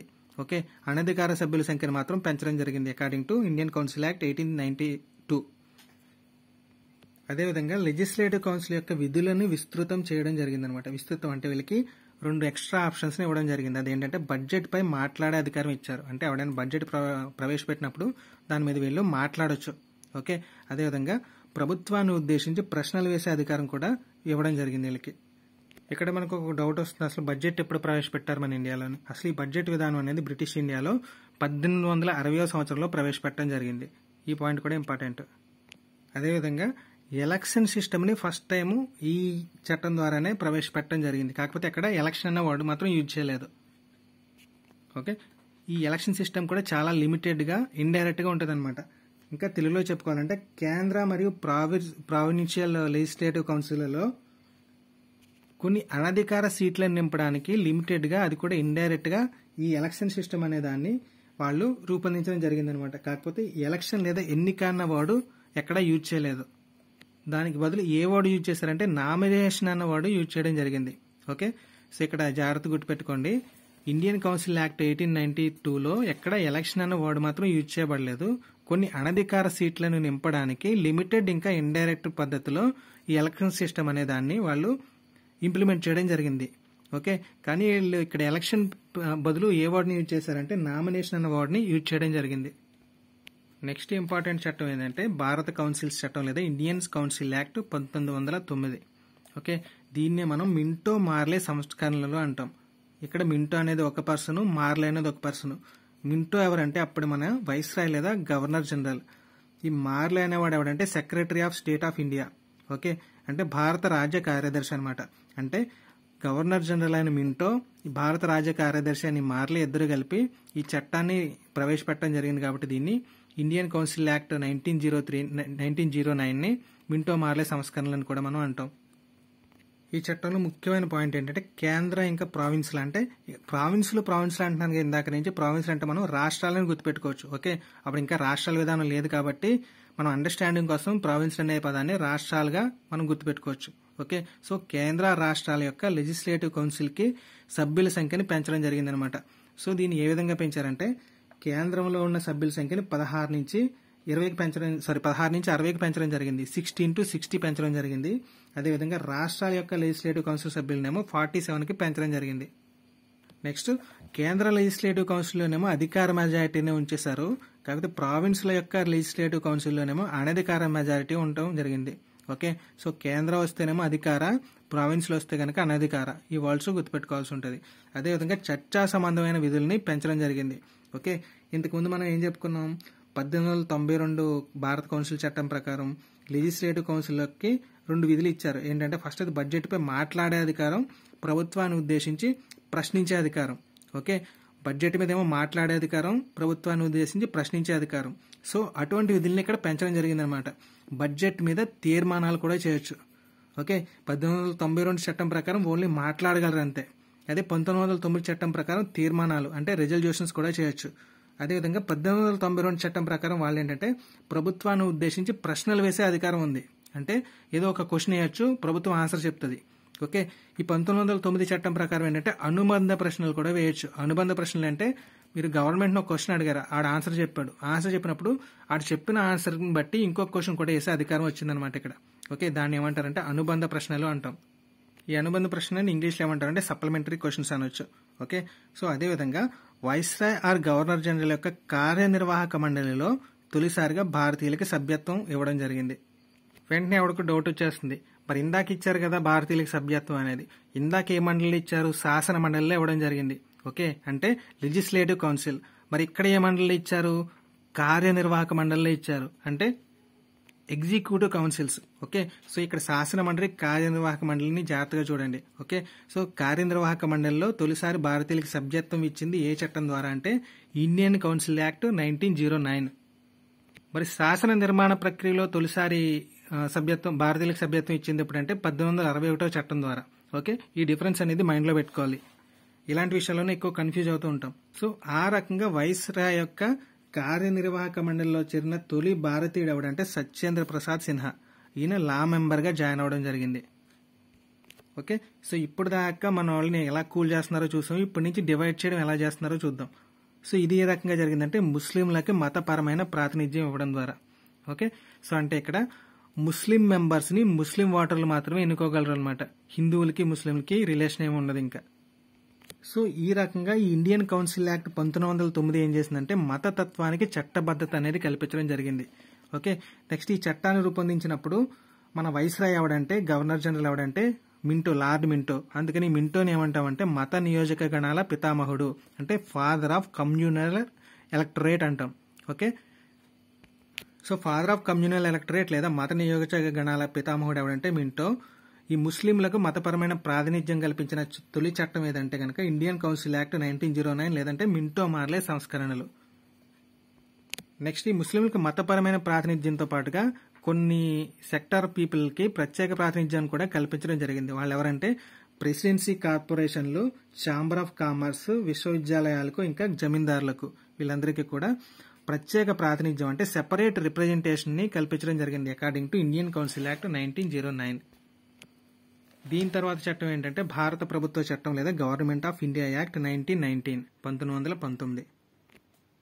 ఈ చట్టం యొక్క ఇంపార్టెన్స్ ఏంటంటే 1917వ సంవత్సరంలో బ్రిటిష్ గవర్నమెంట్ ఫస్ట్ టైం ఒక అనౌన్స్మెంట్ చేసిందనమాట. ఏంటంటే ఇంక ఇండియాలో మేము స్లోగా బాధ్యతాయుత ప్రభుత్వాన్ని ఏర్పాటు చేస్తామని. అంటే మనకి ఫ్రీడమ్ ఇచ్చేసి ఇండియన్ గవర్నమెంట్ని ఏర్పాటు చేస్తామన్నట్టు ఇండైరెక్ట్గా చెప్పడం జరిగింది అనమాట. ఎప్పుడంటే 20th ఆగస్ట్ 1917లో ఒక అనౌన్స్మెంట్ చేయడం జరిగింది ఫస్ట్ టైం. ఓకే, సో ఈ అనౌన్స్మెంట్ని బేస్ చేసుకునే ఈ భారత ప్రభుత్వ చట్టం 1919 అనేది రిలీజ్ చేయడం జరిగిందనమాట. ఓకే, ఇక్కడ 3 years ఇంపార్టెంట్. ఫస్ట్ది ఏంటంటే అసలు అనౌన్స్ చేసింది ఎప్పుడంటే 1917లో అనౌన్స్ చేశారు బ్రిటిష్ గవర్నమెంట్ వాళ్ళు. ఓకే, ఈ భారత ప్రభుత్వ చట్టం రూపొందింది ఎప్పుడంటే 1919. ఇది అమల్లోకి ఎప్పుడు వచ్చిందంటే 1921. ఓకే, అనౌన్స్మెంట్ ఏమో 1917, రూపొందిందేమో 1919, అమల్లోకి ఎప్పటి నుంచి వచ్చిందంటే 1921. ఓకే, సో ఇప్పుడు ఈ భారత ప్రభుత్వ చట్టం లేదా గవర్నమెంట్ ఆఫ్ ఇండియా యాక్ట్ 1919 యొక్క ముఖ్యాంశాలు. ఫస్ట్ది ఏంటంటే ఈ చట్టం యొక్క లక్ష్యం ఏమని చెప్పుకున్నాం, భారత్లో బాధ్యతాయుత పరిపాలన ప్రవేశపెట్టడం. నెక్స్ట్ ఈ చట్టాన్ని ఏమని పిలుస్తామంటే మాంటేగ్ చెమ్స్ఫోర్డ్ సంస్కరణలు అంటాం.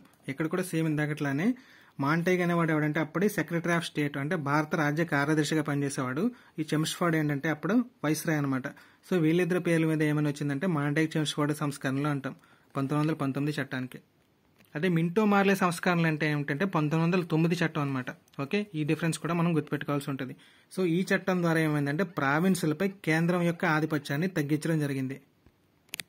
ఇక్కడ కేంద్రాలకి ప్రావిన్సులకి కూడా సెపరేట్ పాలనాంశాలని ఏర్పాటు చేయడం జరిగింది. సో కేంద్ర ప్రావిన్సుల శాసనసభలు తమ తమ పాలనాంశాలపై శాసనాలు చేయొచ్చు అనమాట. సింపుల్గా చెప్పాలంటే స్టేట్స్కి ఇండివిజువల్గా శాసనాలు చేసే అధికారం ఇవ్వడం జరిగింది ఈ చట్టం ద్వారా.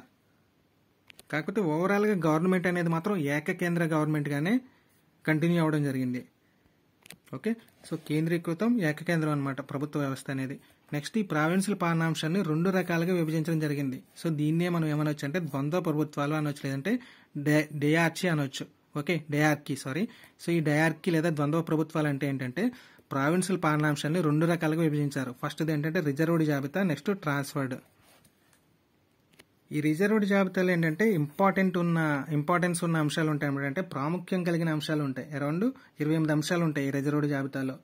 ఎలాంటివంటే ప్రాముఖ్యం ఉన్న అంశాలంటే మన రెవెన్యూ జనరేషన్కి సంబంధించిన, అంటే ఆదాయానికి సంబంధించినవి, భూమి శిస్తుకు సంబంధించినవి, నెక్స్ట్ శాంతి భద్రతలు, నెక్స్ట్ న్యాయానికి సంబంధించినవి, ఇంకా ఇటువంటి ఇంపార్టెంట్ అన్నీ కూడా ఈ రిజర్వ్డ్ జాబితాలో ఉంటాయి. ఎన్ని ఉంటాయంటే ఇందులో 28 అంశాలు ఉంటాయి. అదేవిధంగా ట్రాన్స్ఫర్డ్ జాబితా అంటే ఏంటంటే అంతగా ప్రాముఖ్యం లేని అంశాలు, ఓన్లీ రెస్పాన్సిబిలిటీస్ మాత్రం ఉన్న అంశాలన్నీ కూడా ఈ ట్రాన్స్ఫర్డ్ జాబితాలో ఉంటాయి. ఇందులో ఎన్ని అంశాలు ఉంటాయంటే 22 అంశాలు ఉంటాయి. ఫర్ ఎగ్జాంపుల్ ఏంటంటే మన ఆరోగ్యం కానీ, పారిశుద్ధ్యం కానీ, లేదంటే స్థానిక స్వపరిపాలన కానీ, ఇలాంటి అంశాలు అంటే బాధ్యతలు ఎక్కువ ఉండి పెద్దగా అంటే ఇంపార్టెన్స్ లేని అంశాలన్నీ కూడా ఈ ట్రాన్స్ఫర్డ్ జాబితాలోకి వస్తాయి అనమాట. నెక్స్ట్ ఈ రిజర్వ్ జాబితాకి గవర్నరు, ఎగ్జిక్యూటివ్ కౌన్సిల్ కూడా బాధ్యత వహించడం జరుగుతుంది. కానీ ఇక్కడ లెజిస్లేటివ్ కౌన్సిల్కి బాధ్యత ఉండదు. ఓకే, ఇక్కడ జాగ్రత్తగా చూడండి. రిజర్వ్డ్ అంశాలకి ఏమైతే ఉందంటే వాటికి గవర్నర్ ఇంకా కార్యనిర్వాహక మండలి బాధ్యత వహిస్తారు, శాసన మండలి బాధ్యత వహించదు రిజర్వ్డ్ అంశాలకి మాత్రం. మరి ట్రాన్స్ఫర్డ్ అంశాల మీద ఎవరు బాధ్యత వహిస్తారంటే గవర్నరు, మంత్రి మండలి బాధ్యత వహిస్తారు. ఈ పాయింట్ జాగ్రత్తగా చూడాలి. రిజర్వ్డ్ అంశాలకేమో గవర్నరు, కార్యనిర్వాహక మండలి బాధ్యత వహిస్తారు, శాసన మండలి బాధ్యత వహించదు. ట్రాన్స్ఫర్డ్ అంశాలకేమో గవర్నరు, మంత్రి మండలి బాధ్యత వహిస్తారు. నెక్స్ట్ రిజర్వ్ జాబితాలో ప్రాముఖ్యం కలిగిన అంశాలు అన్నాం కాబట్టి దీంట్లో ఇండియన్స్ రిప్రజెంటేషన్ ఇవ్వలేదు వాళ్ళు. ఓకే, అంటే భారతీయులకు అవకాశం కల్పించలేదు. ఈ ట్రాన్స్ఫర్డ్ జాబితా ఏంటంటే ప్రాముఖ్యం లేని విషయాలు, ఓన్లీ రెస్పాన్సిబిలిటీస్ ఎక్కువ ఉంటాయి కాబట్టి దీనిలో మనకి భారతీయులకి అవకాశం కల్పించడం జరిగింది.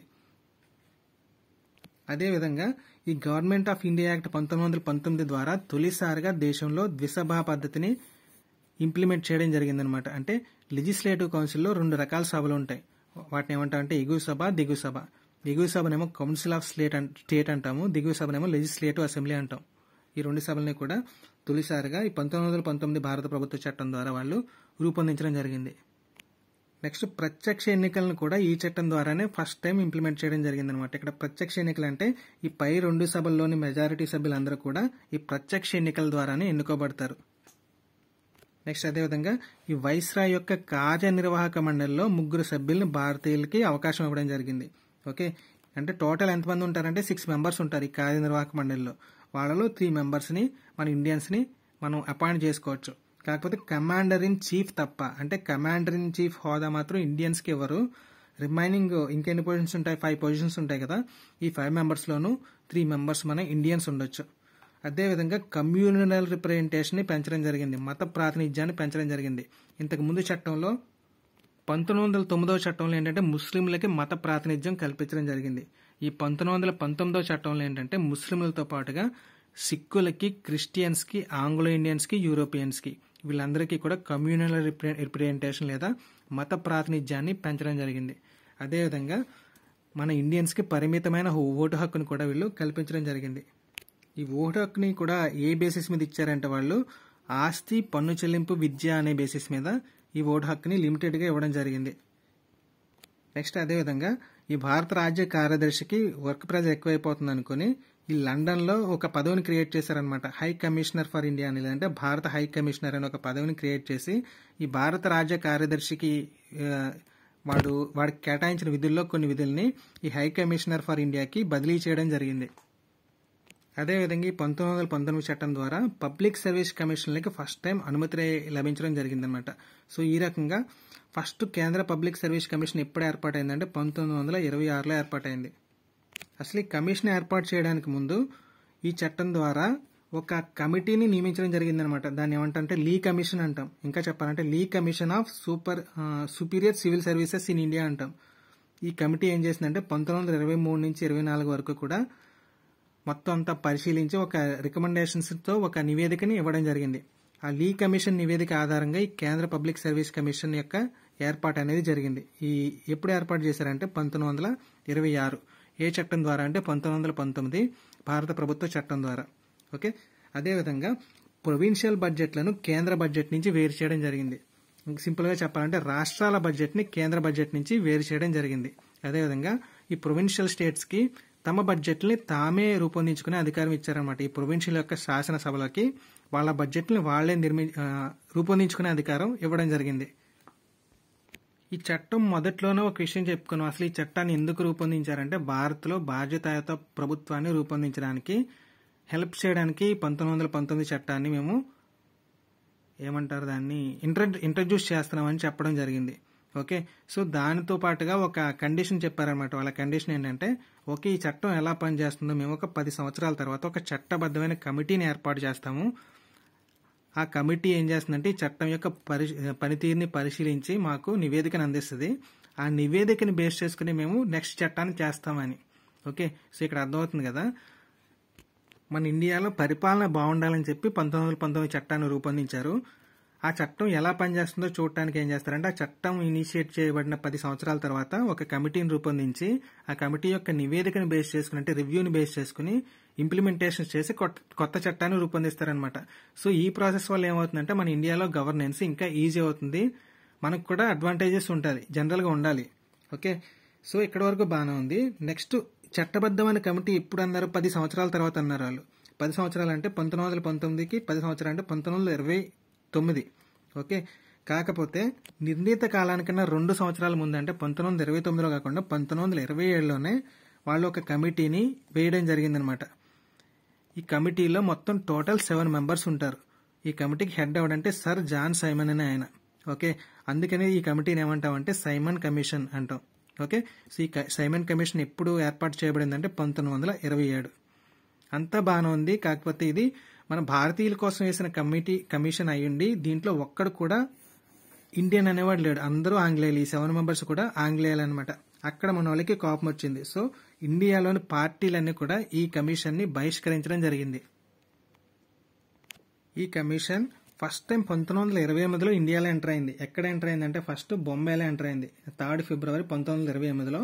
కాకపోతే ఈ కమిషన్కి అడుగునా కూడా మన వాళ్ళు సైమన్ గోబ్యాక్ అని నినాదాలు చేస్తూ అపోజ్ చేశారనమాట ఈ కమిటీని. మాకు నచ్చలేదు, అసలు ఒక్క ఇండియన్ కూడా లేడు అని. ఓకే, అయినా సరే ఈ కమిటీ ఏం చేసిందంటే స్లోగా తన పని తాను కంప్లీట్ చేసుకుని 1930వ సంవత్సరంలో నివేదికని సబ్మిట్ చేయడం జరిగింది బ్రిటిష్ ప్రభుత్వానికి. ఓకే, ఈ కమిటీ ఏర్పాటు చేసిన 1927, ఇండియాలో ఎంటర్ అయిందేమో 1928 ఫస్ట్ బాంబేలో.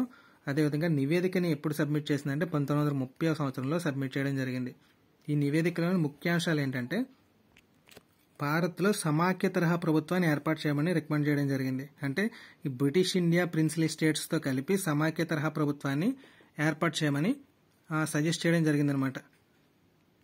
అదేవిధంగా 1919 చట్టం ద్వారా ప్రవేశపెట్టబడిన ద్వంద్వ పాలనని రద్దు చేయమని చెప్పి రికమెండ్ చేయడం జరిగింది.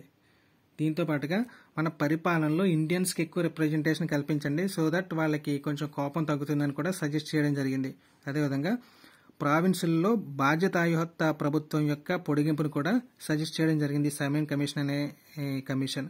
దాంతోపాటుగా మతపరమైన నియోజకవర్గాలను కూడా కంటిన్యూ చేయండి, ఇది చాలా మనకి అడ్వాంటేజ్ అని చెప్పడం జరిగింది. దీంతో పాటుగా కొన్ని అడిషనల్ ఏంటంటే పార్లమెంటరీ ప్రభుత్వ విధానాన్ని ప్రవేశపెట్టండి అని ఒకటి చెప్పింది. నెక్స్ట్ భాషా ప్రాతిపదికన ఒడిశా, సింధ్ రాష్ట్రాలను ఏర్పాటు చేయమని కూడా ఈ కమిషన్ సజెస్ట్ చేయడం జరిగింది. అదే టైంలో మన ఆంధ్ర వాళ్ళు ఏంటంటే ఈ సైమన్ గోబ్యాక్ ఉద్యమంలో ఉండి దీన్ని అప్రోచ్ అవ్వలేదు మన ఏపీ స్పెషల్ స్టేటస్ కోసం. అలా కాకుండా ఈ ఒడిశా వాళ్ళు ఏం చేశారంటే వాళ్ళు కొంచెం సాఫ్ట్గా రియాక్ట్ అయ్యారు ఈ సైమన్కి, రిక్వెస్ట్లు అవి ఇవి చేయడం జరిగింది. సో ఈ సైమన్ కమిషన్ ఏం చేసిందంటే ఒడిశా వాళ్ళ రిక్వెస్ట్ని అప్రూవ్ చేసి భాషా ప్రాతిపదిక మీద ఒడిశా రాష్ట్రాన్ని, దాంతోపాటుగా సింధ్ రాష్ట్రాన్ని కూడా ఏర్పాటు చేయమని చెప్పి ఒక సజెషన్ ఇవ్వడం జరిగింది. దీంతో పాటుగా సార్వత్రిక వయోజన ఓటు హక్కుని నిరాకరించండి, అది మనకి వద్దు అని చెప్పి చెప్పడం జరిగింది. ప్రాథమిక హక్కులు కూడా మనం కల్పించకూడదని సజెస్ట్ చేయడం జరిగింది అనమాట. ఓకే, ఈ రకంగా ఇంకా కొన్ని సజెషన్స్ తోటి నివేదికను సబ్మిట్ చేయడం జరిగింది సైమన్ కమిషన్ అనేది. ఓకే, ఇంతకుముందు బ్రిటిష్ గవర్నమెంట్ ఏం చెప్పింది, ఈ కమిటీ యొక్క నివేదికను బేస్ చేసుకుని మేము కొత్త చట్టాన్ని రూపొందిస్తామని చెప్పింది కదా. సో అలా కొత్త చట్టాన్ని రూపొందించడానికి ఏమైందంటే మన జనాలందరితో, అంటే మన ఇండియన్స్ తోటి ఒక చర్చలు జరిపి, రిప్రజెంటేటివ్స్తో చర్చలు జరిపి దాన్ని బట్టి కొత్త చట్టాన్ని మేము రూపొందిస్తామని చెప్పి 3 రౌండ్ టేబుల్ కాన్ఫరెన్స్లను ఏర్పాటు చేయడం జరిగింది. ఓకే, ఈ రౌండ్ టేబుల్ కాన్ఫరెన్స్ల యొక్క ముఖ్య ఉద్దేశం ఏంటంటే రాబోయే పరిపాలనలో ప్రవేశపెట్టబడే సంస్కరణలకి మన భారతీయుల యొక్క సజెషన్స్ని తీసుకోవడం అనమాట. ఓకే, సో ఇలా సజెషన్స్ తీసుకోవడానికి జరిపే సమావేశాన్ని ఎక్కడ జరిపారంటే మన ఇండియాలో జరపలేదు, ఎక్కడో లండన్లో జరిపారు. దానికి మనం వాళ్ళని ఇన్వైట్ చేయడం జరిగిందనమాట. రకరకాల కారణాల రీత్యా మన ఇండియన్స్ చాలా మంది సమావేశాలకు అటెండ్ కాలేదు, ఒక్కొక్క సమావేశానికి ఒక్కొక్కరు అటెండ్ అయ్యారు. సో ఫస్ట్ సమావేశం ఎప్పుడు జరిగిందంటే 12th November 1930 నుంచి 19th January 1931 వరకు జరిగింది. సెకండ్ సమావేశం 7th September 1931 నుంచి 1st December 1931 వరకు జరిగింది. థర్డ్ సమావేశం ఏమో 17 November 1932 నుంచి 24th December 1932 వరకు జరిగింది. సింపుల్గా చెప్పాలంటే ఈ 3 రౌండ్ టేబుల్ కాన్ఫరెన్స్లు కూడా 1930 to 1932, ఓకే, అంటే 1930 నుంచి 1932 వరకు జరగడం జరిగింది. ఓకే, వీటి ఆధారంగా, అంటే ఈ సమావేశంలో జరిపిన చర్చల ఆధారంగా వాళ్ళు ఒక శ్వేతపత్రాన్ని రిలీజ్ చేయడం జరిగింది. అసలు ఈ సమావేశంలో ఎవరెవరి సజెషన్స్ తీసుకుందని కూడా అడగొచ్చు. ఎవరెవరి సజెషన్స్ తీసుకుందంటే బ్రిటిష్ గవర్నమెంట్ రిప్రజెంటేటివ్స్ ఉన్నారంటే బ్రిటిష్ ప్రభుత్వ ప్రతినిధులు ఉన్నారు, నెక్స్ట్ బ్రిటిష్ ఇండియా ప్రతినిధులు ఉన్నారు, నెక్స్ట్ భారత ప్రిన్స్లీ స్టేట్ ప్రతినిధులు ఉన్నారు, అంటే స్వదేశీ సంస్థానాల ప్రతినిధులు. వీళ్ళు ముగ్గురు యొక్క సజెషన్స్ తీసుకుని ఒక శ్వేతపత్రాన్ని రిలీజ్ చేయడం జరిగింది. ఈ శ్వేతపత్రాన్ని బ్రిటిష్ పార్లమెంటరీలోని ఒక జాయింట్ సెలక్షన్ కమిటీకి పంపించడం జరిగిందనమాట. సో ఫస్ట్ ఏం జరిగింది, సైమన్ కమిషన్ యొక్క నివేదిక ఆధారంగా ఈ రౌండ్ టేబుల్ కాన్ఫరెన్స్లు, దీని ద్వారా ఒక శ్వేతపత్రం, ఈ శ్వేతపత్రాన్ని జాయింట్ సెలెక్టరీ కమిటీ అనే ఒక కమిటీకి పంపించడం జరిగింది. ఈ కమిటీ కొన్ని రికమెండేషన్స్ చేసింది. మొత్తం ఈ ప్రాసెస్ అంతా అయ్యాక కొన్ని రికమెండేషన్స్ చేసింది. ఆ రికమెండేషన్స్ని కొన్ని మార్పులతోటి మన వాళ్ళు భారత ప్రభుత్వ చట్టం 1935గా రూపొందించడం జరిగింది. ఓకే, అంటే ఇక్కడ సైమన్ కమిషన్ ఇచ్చిన నివేదికని డైరెక్ట్గా తీసుకొచ్చి భారత ప్రభుత్వ చట్టం చేయలేదు. ఓకే, సైమన్ కమిషన్ నివేదిక తర్వాత దాన్ని డిస్కస్ చేయడానికి 3 రౌండ్ టేబుల్ కాన్ఫరెన్స్లు ఏర్పాటు చేసి ఆ కాన్ఫరెన్స్లో ఎవరెవరు సజెషన్ తీసుకున్నారంటే British government, next British India government, next స్వదేశీ సంస్థానాలు, ఇంకా నేషనల్ లీడర్స్, వీళ్ళందరి సజెషన్స్ తీసుకొని ఒక వైట్ పేపర్ సబ్మిట్ చేశారు. ఎవరికి సబ్మిట్ చేశారంటే బ్రిటిష్ పార్లమెంట్లోని ఒక జాయింట్ సెలక్షన్ కమిటీకి. ఆ కమిటీ ఇవన్నీ కూడా కన్సిడర్ చేసి ఒక నివేదిక ఇచ్చి సెట్ అండ్ రికమెండేషన్స్ చేసింది. ఆ రికమెండేషన్స్ కూడా కొన్ని మార్పులతోటి భారత ప్రభుత్వ చట్టం 1935ని వీళ్ళు చేయడం జరిగింది. నెక్స్ట్ ఈ భారత ప్రభుత్వ చట్టం గురించి చెప్పుకోబోయే ముందు కమ్యూనల్ అవార్డు అని ఒక చిన్న టాపిక్ కూడా ఇవ్వడం జరిగింది ఈ లక్ష్మీకాంత్ బుక్లో. ఈ కమ్యూనల్ అవార్డు అంటే ఏంటంటే మైనారిటీల యొక్క ప్రాతినిధ్యం కోసం రామ్సే మెక్డొనాల్డ్ అనే ఒక ఆయన 1932 ఆగస్టులో ఒక ప్రపోజల్ చేయడం జరిగింది. ఈ ప్రపోజల్ని ఏమంటామంటే కమ్యూనల్ అవార్డు అంటాం. దీని ప్రకారం ఇంతకుముందు మనం ఇచ్చినట్టు ముస్లింలకి, సిక్కులకి, క్రిస్టియన్స్కే కాకుండా షెడ్యూల్ క్యాస్ట్లకు కూడా మనం జాయింట్ ఎలక్టరేట్స్ లేదంటే ప్రత్యేక నియోజకవర్గ గణాలని ఇవ్వడాన్ని సజెస్ట్ చేశాడు అనమాట ఈ రామ్సే మెక్డొనాల్డ్ అనే ఆయన. కానీ ఈ రకంగా షెడ్యూల్ క్యాస్ట్లకి మత ప్రాతిపదికన సెపరేట్ ఎలక్టరేట్స్ ఇవ్వడం అనేది గాంధీజీని బాగా హర్ట్ చేసింది. సో ఇక్కడ గాంధీజీ ఏం చేశారంటే ఎర్రవాడ జైల్లో, ఇది పూనాలో ఉంది, అక్కడ నిరాహార దీక్ష ప్లాన్ చేశారు. సో ఈయన నిరాహార దీక్ష చేస్తున్నారని చెప్పి కాంగ్రెస్ లీడర్స్ అందరూ కూడా ఈయన దగ్గరికి వెళ్ళి ఈయన కన్విన్స్ చేసి ఒక ఒప్పందానికి వచ్చారన్నమాట. ఈ ఒప్పందం ఎక్కడ జరిగిందని చెప్పాను, ఎర్రవాడ జైల్లో పూనాలో జరిగింది కాబట్టి దీన్ని పూనా ఒప్పందం అంటాం. సో ఈ పూనా ఒప్పందం ప్రకారం హిందూస్ అందరికీ కూడా జాయింట్ ఎలక్టరేట్స్ ఉంటాయి. రిమైనింగ్ డిప్రెస్డ్ క్యాస్ట్లు ఉంటారు కదా, వాళ్ళకి మాత్రమే రిజర్వ్డ్ సీట్స్ ఉంటాయి అన్నమాట. ఓకే, సో దీన్ని ఏమంటాం అంటే మనం కమ్యూనల్ అవార్డు అంటాం. దీన్ని ప్రపోజ్ చేసింది ఎవరంటే రామ్సే మెక్డొనాల్డ్. ఇప్పుడు భారత ప్రభుత్వ చట్టం 1935 గురించి డీటెయిల్గా చూద్దాం. ఈ భారత ప్రభుత్వ చట్టాన్ని మినీ రాజ్యాంగం అనొచ్చు, లేదంటే మన రాజ్యాంగానికి మాతృక లేదా నకలు అంటాం అనమాట. అంటే xerox copy of Indian constitution అంటాం.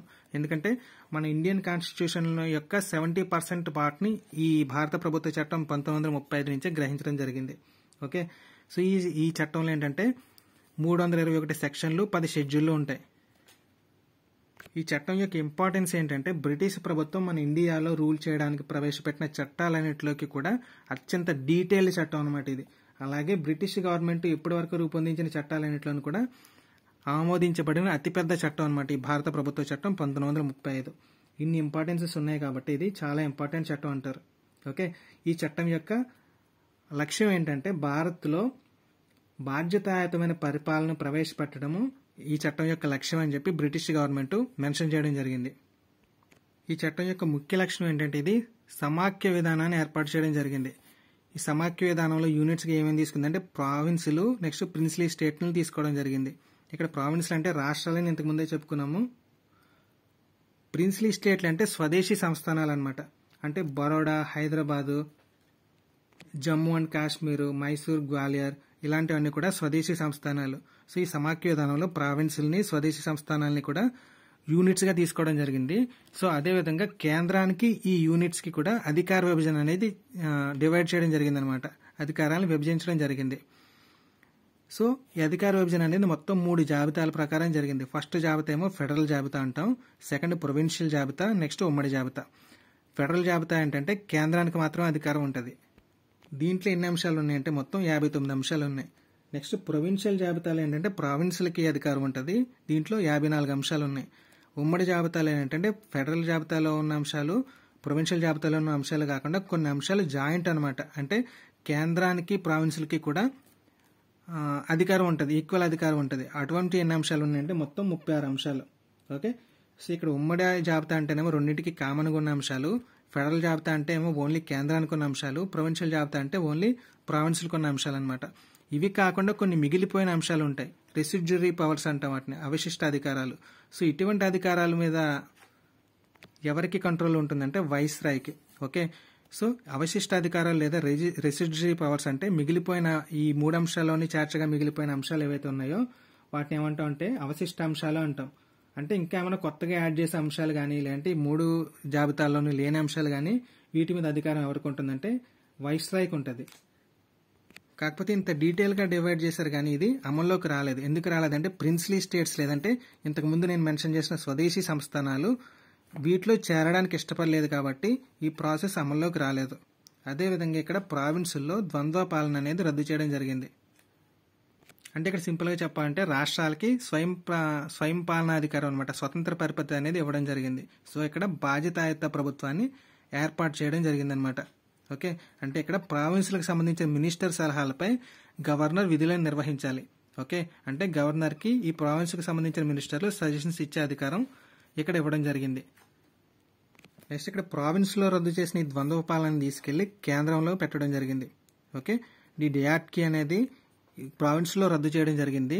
ఈ ప్రావిన్స్లో రద్దు చేసిన దీన్ని తీసుకెళ్లి కేంద్రంలో పెట్టడం జరిగింది.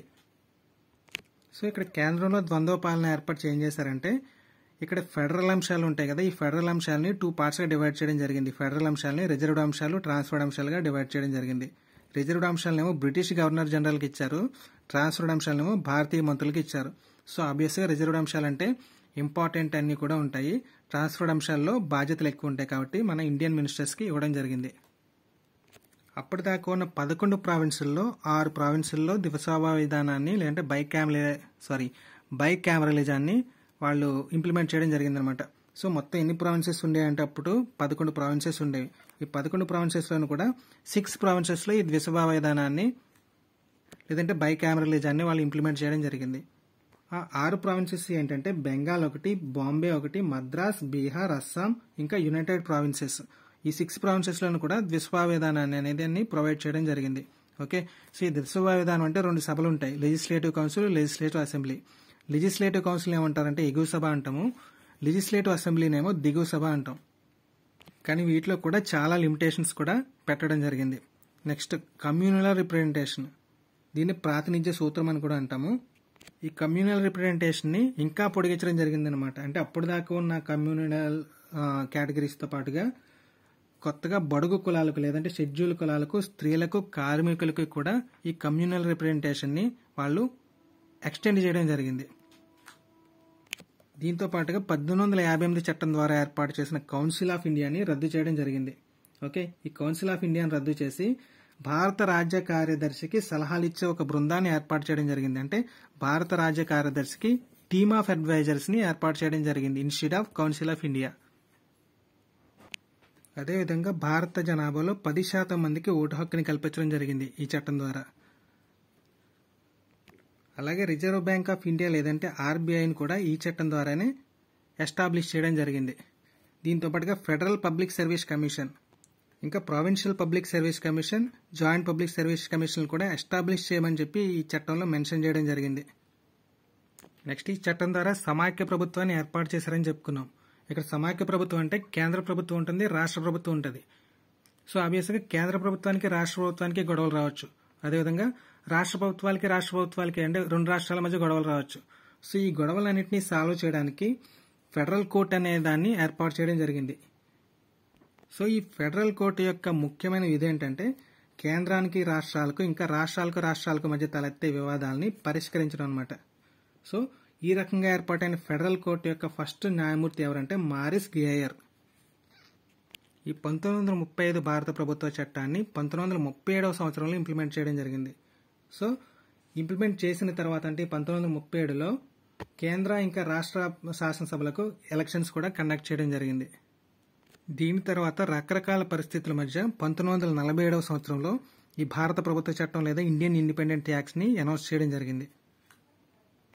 ఈ ప్రకటన 20th ఫిబ్రవరి 1947న అప్పటి బ్రిటిష్ ప్రధానమంత్రి అయినటువంటి క్లెమెంట్ అట్లీ అనే ఆయన అనౌన్స్ చేయడం జరిగిందనమాట.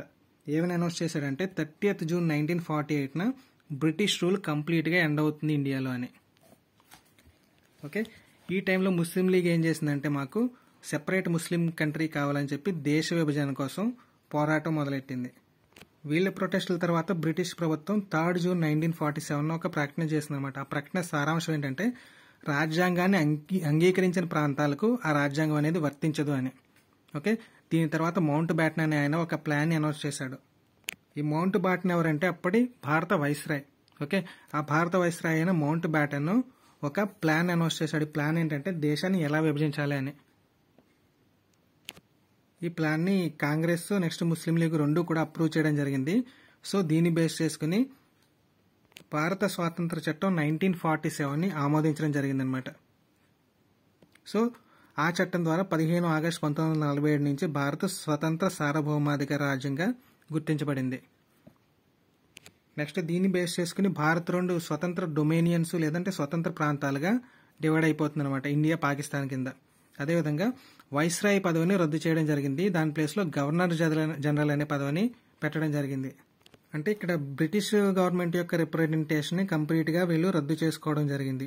దాని ప్లేస్లో 2 కంట్రీస్ కి కూడా గవర్నర్ జనరల్ ని ఏర్పాటు చేస్తారు. ఈ గవర్నర్ జనరల్ ని ఎవరు సజెస్ట్ చేస్తారంటే మన మంత్రి మండలిలో సజెస్ట్ చేస్తారు. ఈ కేబినెట్ మినిస్టర్స్ సజెషన్స్ ని బేస్ చేసుకుని బ్రిటిష్ రూలర్ అయిన బ్రిటిష్ రాజు వీడిని నియమిస్తారనమాట, ఈ గవర్నర్ జనరల్ ని. అదేవిధంగా ఇండియాకి కానీ నెక్స్ట్ పాకిస్తాన్కి కానీ సంబంధించిన ఎటువంటి బాధ్యత కూడా ఈ బ్రిటిష్ రాజుకి ఉండదు. నెక్స్ట్ ఈ ఇండిపెండెంట్ యాక్ట్తో సహా అంటే ఇండియన్ ఇండిపెండెంట్ యాక్ట్ 1947తో సహా బ్రిటిష్ పార్లమెంట్ చేసిన ఏ చట్టానైనా సరే మన ఇండివిజువల్ రాజ్యాంగ పరిషత్లు అంటే భారత రాజ్యాంగ పరిషత్ కానీ లేదంటే పాకిస్తాన్ రాజ్యాంగ పరిషత్ కానీ రద్దు చేయొచ్చు. వీటి ప్లేస్లో వాటి ఓన్ రాజ్యాంగాలను రూపొందించుకుని అమలు చేసుకోవచ్చు. నెక్స్ట్ అదేవిధంగా 15 ఆగస్ట్ 1947 తర్వాత బ్రిటిష్ పార్లమెంట్ చేసిన ఈ చట్టం కూడా ఈ డొమినియన్లకు వర్తించదు, ఎందుకంటే మనం బ్రిటిష్ రూల్లో నుంచి బయటకు వచ్చేసాం కాబట్టి. అదేవిధంగా ఈ భారత రాజ్య కార్యదర్శి అనే పదవిని కూడా రద్దు చేస్తున్నట్టుగా అనౌన్స్ చేసింది British government according to Indian independence act 1947. So మరి ఇతని రెస్పాన్సిబిలిటీగా ఎవరు తీసుకుంటారంటే కామన్వెల్త్ వ్యవహారాల రాజ్య సెక్రటరీ అనే ఆయన ఇతని భారత రాజ్య కార్యదర్శి పదవిని పదవి కాదు, వీళ్ళ రెస్పాన్సిబిలిటీస్ని స్వీకరిస్తాడనమాట. అదేవిధంగా భారత యొక్క ప్రిన్స్లీ స్టేట్స్ అంటే స్వదేశీ సంస్థానాలు, నెక్స్ట్ ట్రైబల్ ఏరియాస్ అంటే ఆదివాసీ ప్రాంతాలని చెప్పుకోవచ్చు. ఈ రెండింటి మీద కూడా బ్రిటిష్ గవర్నమెంట్ యొక్క అధికారం రద్దయిపోతుంది అనమాట. ఎప్పటి నుంచి అంటే 15 ఆగస్ట్ 1947 నుంచి. అదేవిధంగా ఈ ప్రిన్స్లీ స్టేట్స్ ఏంటి స్వదేశీ సంస్థానాలు ఉన్నాయి కదా, ఇవి ఎయిదర్ ఇండియాలో కానీ లేదంటే పాకిస్తాన్లో కానీ చేరవచ్చు అకార్డింగ్ టు దేర్ విష్. అదేవిధంగా ఈ కంట్రీస్ కొత్తగా రాజ్యాంగాలను రూపొందించుకునే వరకు కూడా భారత ప్రభుత్వ చట్టం 1935ని ఫాలో అవ్వచ్చు. అలాగే దీన్ని చేంజ్ చేసుకుని కూడా వాడుకోవచ్చు, ఆ హక్కు కూడా మనకి ఇవ్వడం జరిగింది. అదేవిధంగా బిల్లులను వీటో చేసే అధికారం బ్రిటిష్ చక్రవర్తికి ఉండదు. వీటో చేయడం అంటే నిషేధించడం లేదా తిరస్కరించడం అనమాట. సో ఇలా బిల్లులు నిషేధించే లేదా తిరస్కరించే అధికారం బ్రిటిష్ చక్రవర్తికి ఉండదు. మరి ఎవరికి ఉంటుందంటే మన ఇండియాకి రిప్రజెంటేటివ్గా గవర్నర్ జనరల్ని ఏర్పాటు చేసుకుంటున్నాం కాబట్టి ఆ గవర్నర్ జనరల్కి ఉంటుంది. నెక్స్ట్ అదేవిధంగా ఈ భారత గవర్నర్ జనరల్, ఈ ప్రొవిన్షియల్ గవర్నర్ జనరల్ కూడా నామమాత్రపు రాజ్యాధినేతలు అనమాట. అంటే వీళ్ళకి స్పెషల్ పవర్స్ ఏముండవు. మరి వీళ్ళు ఎలా విధులు నిర్వహించాలంటే మంత్రి మండలి సలహా మేరకు విధులు నిర్వహించాల్సి ఉంటుంది ఈ భారత గవర్నర్ జనరల్ కానీ లేదంటే ప్రొవిన్షియల్ గవర్నర్ జనరల్ కానీ. నెక్స్ట్ ఇంగ్లాండ్ రాజు బిరుదుల నుంచి ఎంపరర్ ఆఫ్ ఇండియా అనే బిరుదుని తొలగిస్తున్నారు ఈ ఇండియన్ ఇండిపెండెన్స్ యాక్ట్ ప్రకారం. ఎందుకంటే ఇంకా మనకి భారత్కి చక్రవర్తి కాడు కాబట్టి. ఓకే, ఇంగ్లాండ్ రాజు బిరుదుల నుంచి ఎంపరర్ ఆఫ్ ఇండియా అనే బిరుదుని తొలగించడం జరుగుతుంది. అదేవిధంగా ఈ భారత రాజ్య కార్యదర్శి అనే పదవిని క్యాన్సిల్ చేస్తారు కాబట్టి ఈ భారత రాజ్య కార్యదర్శి రిజర్వ్ అయిన పదవులు లేదా సివిల్ సర్వెంట్ల నియామకాలని ఈ ఇండియన్ ఇండిపెండెన్స్ యాక్ట్ ప్రకారం స్టాప్ చేయడం జరిగిందనమాట. అప్పటిదాకా వాళ్ళకి ఏమైనా ప్రమోషన్స్ ఇంకా ఏమన్నా అమాన్మెంట్స్ ఉంటే అవి ఈ స్టాప్ చేసిన రోజు వరకు ఎలా ఉంటే కనుక అలా కంటిన్యూ అవుతాయి. దీని తర్వాత మాత్రం ఇంకేమీ అడిషనల్ అడ్వాంటేజెస్ అయితే ఉండవు.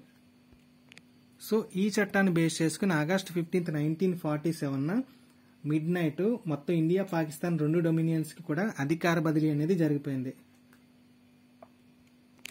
ఈ చట్టం ప్రకారం కొత్తగా ఏర్పడిన ఇండియన్ డొమినియన్ కు లార్డ్ మౌంట్ బాటెన్ అనే ఆయన గవర్నర్ జనరల్ గా నియమించబడ్డాడనమాట. సో ఈయన జవహర్లాల్ నెహ్రూతో ప్రమాణ స్వీకారం చేయించడం జరిగింది మన భారతదేశ మొట్టమొదటి ప్రధానమంత్రిగా. సో ఇక్కడతో ఇండియన్ పాలిటీ యొక్క హిస్టారికల్ బ్యాక్గ్రౌండ్ కి సంబంధించిన బేసిక్ చట్టాల గురించి కంప్లీట్ డిస్కషన్ పూర్తయింది. మనం నెక్స్ట్ క్లాస్లో లక్ష్మీకాంత్ పాలిటీ సెకండ్ చాప్టర్ అయిన మేకింగ్ ఆఫ్ ది కాన్స్టిట్యూషన్ అంటే రాజ్యాంగ రచన గురించి డీటెయిల్గా డిస్కస్ చేసుకుందాం. ఇప్పటిదాకా చెప్పిన దాంట్లో మీకు ఏమైనా డౌట్స్ ఉంటే కనుక కింద కామెంట్ సెక్షన్లో అడగండి. Thank you for watching.